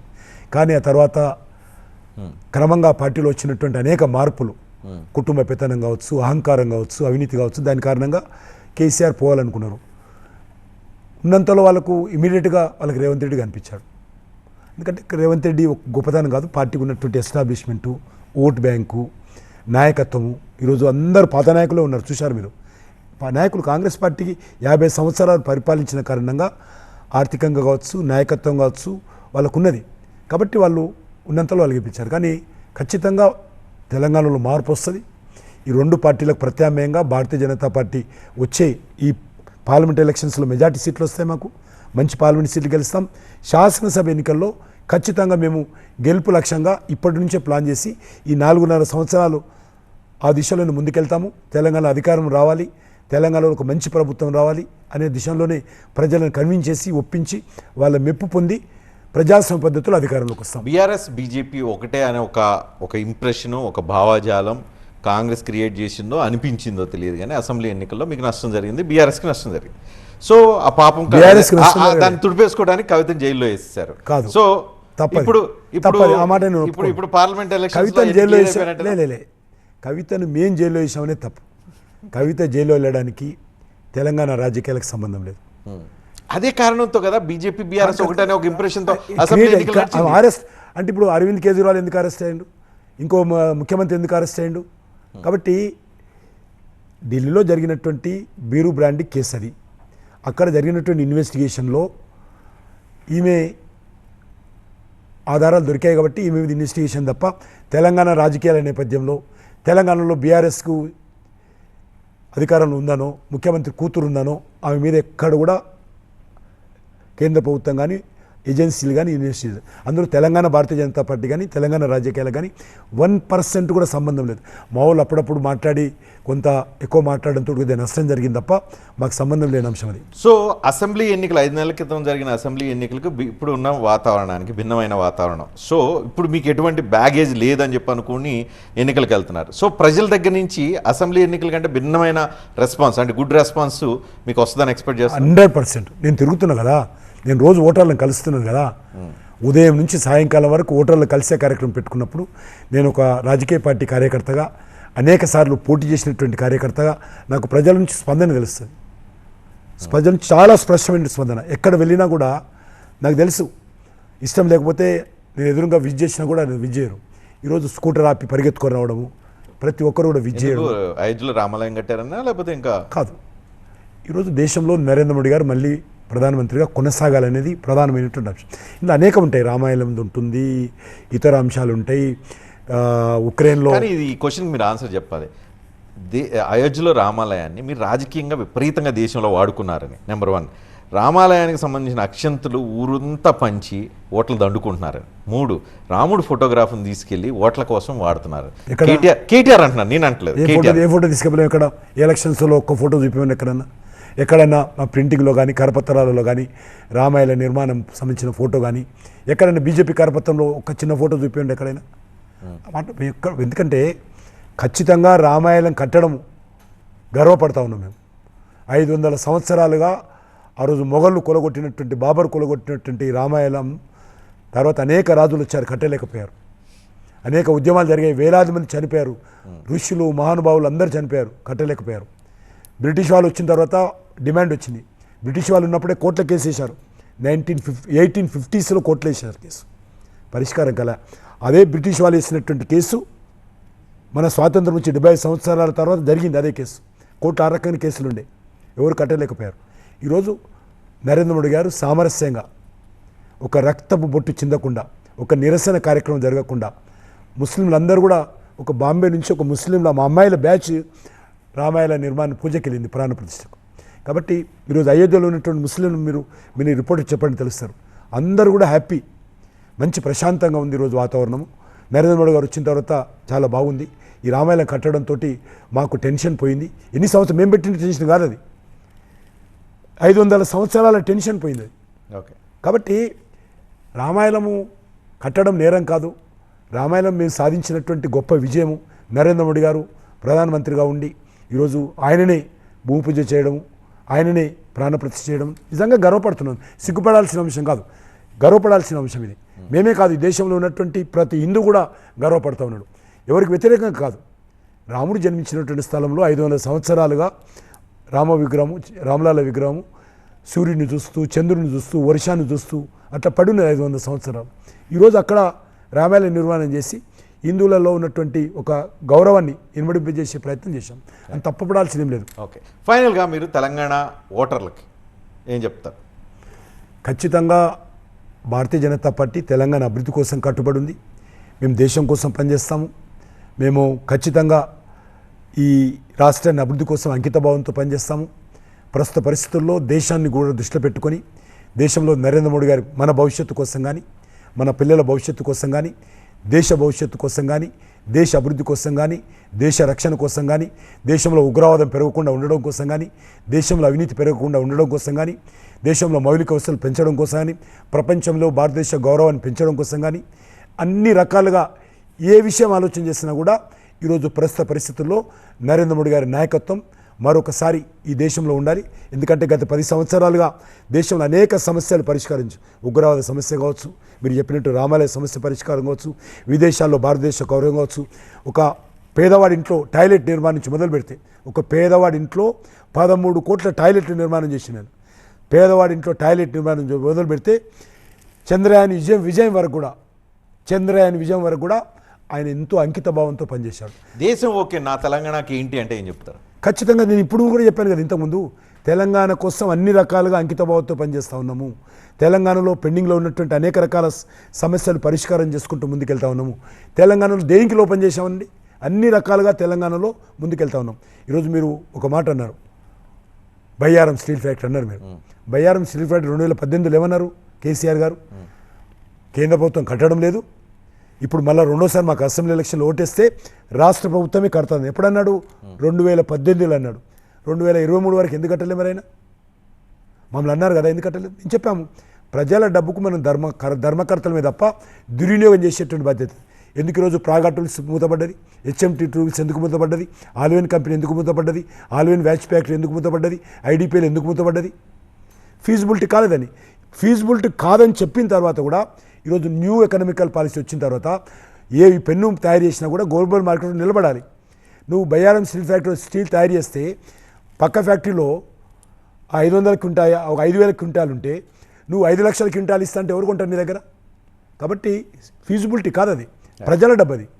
కాబట్టే కేంద్ర ప్రభుత్వం చాలా స్పష్టంగా ఫీజిబిలిటీ కాదని చెప్పింది. మరి నువ్వు కడతాను, నువ్వెందుకు కట్టలేదు? ఈరోజు మాట్లాడే అధికారం ఎక్కడిది? కాబట్టి భారతీయ జనతా పార్టీ ప్రభుత్వము చాలా స్పష్టంగా దేశం కోసం, దేశ ప్రజల కోసం పనిచేస్తాం తప్ప మా స్వార్థం కోసం పనిచేయం. Right, thank you very much Kishan Reddy గారు. మీరు తెలంగాణలో మెజారిటీ సీట్లు సాధించాలని కోరుకుంటున్నారు. ప్రజలు ఆ తీర్పిస్తారా లేదో చూద్దాం. 4వ తారీఖు మనకి స్పష్టత వస్తుంది, జూన్ 4న. ఆ రోజు మళ్ళీ పార్టీ మూడ్ ఉంటుందా, అంటే సెలబ్రేషన్ మూడ్ ఉంటుందా ఏంటనేది చూద్దాం. Thank you very much. ఏదైనా సెలబ్రేషన్ మూడ్లో ఉంటాం, ఎందుకంటే ప్రధానమంత్రి నరేంద్ర మోడీ గారు వస్తారు, తెలంగాణలో మెజారిటీ సీట్లు వస్తాయి. And best of luck. Thank you very much. ఇది కిషన్ రెడ్డితో లైవ్ షో చూస్తున్నాం టీవీ 9.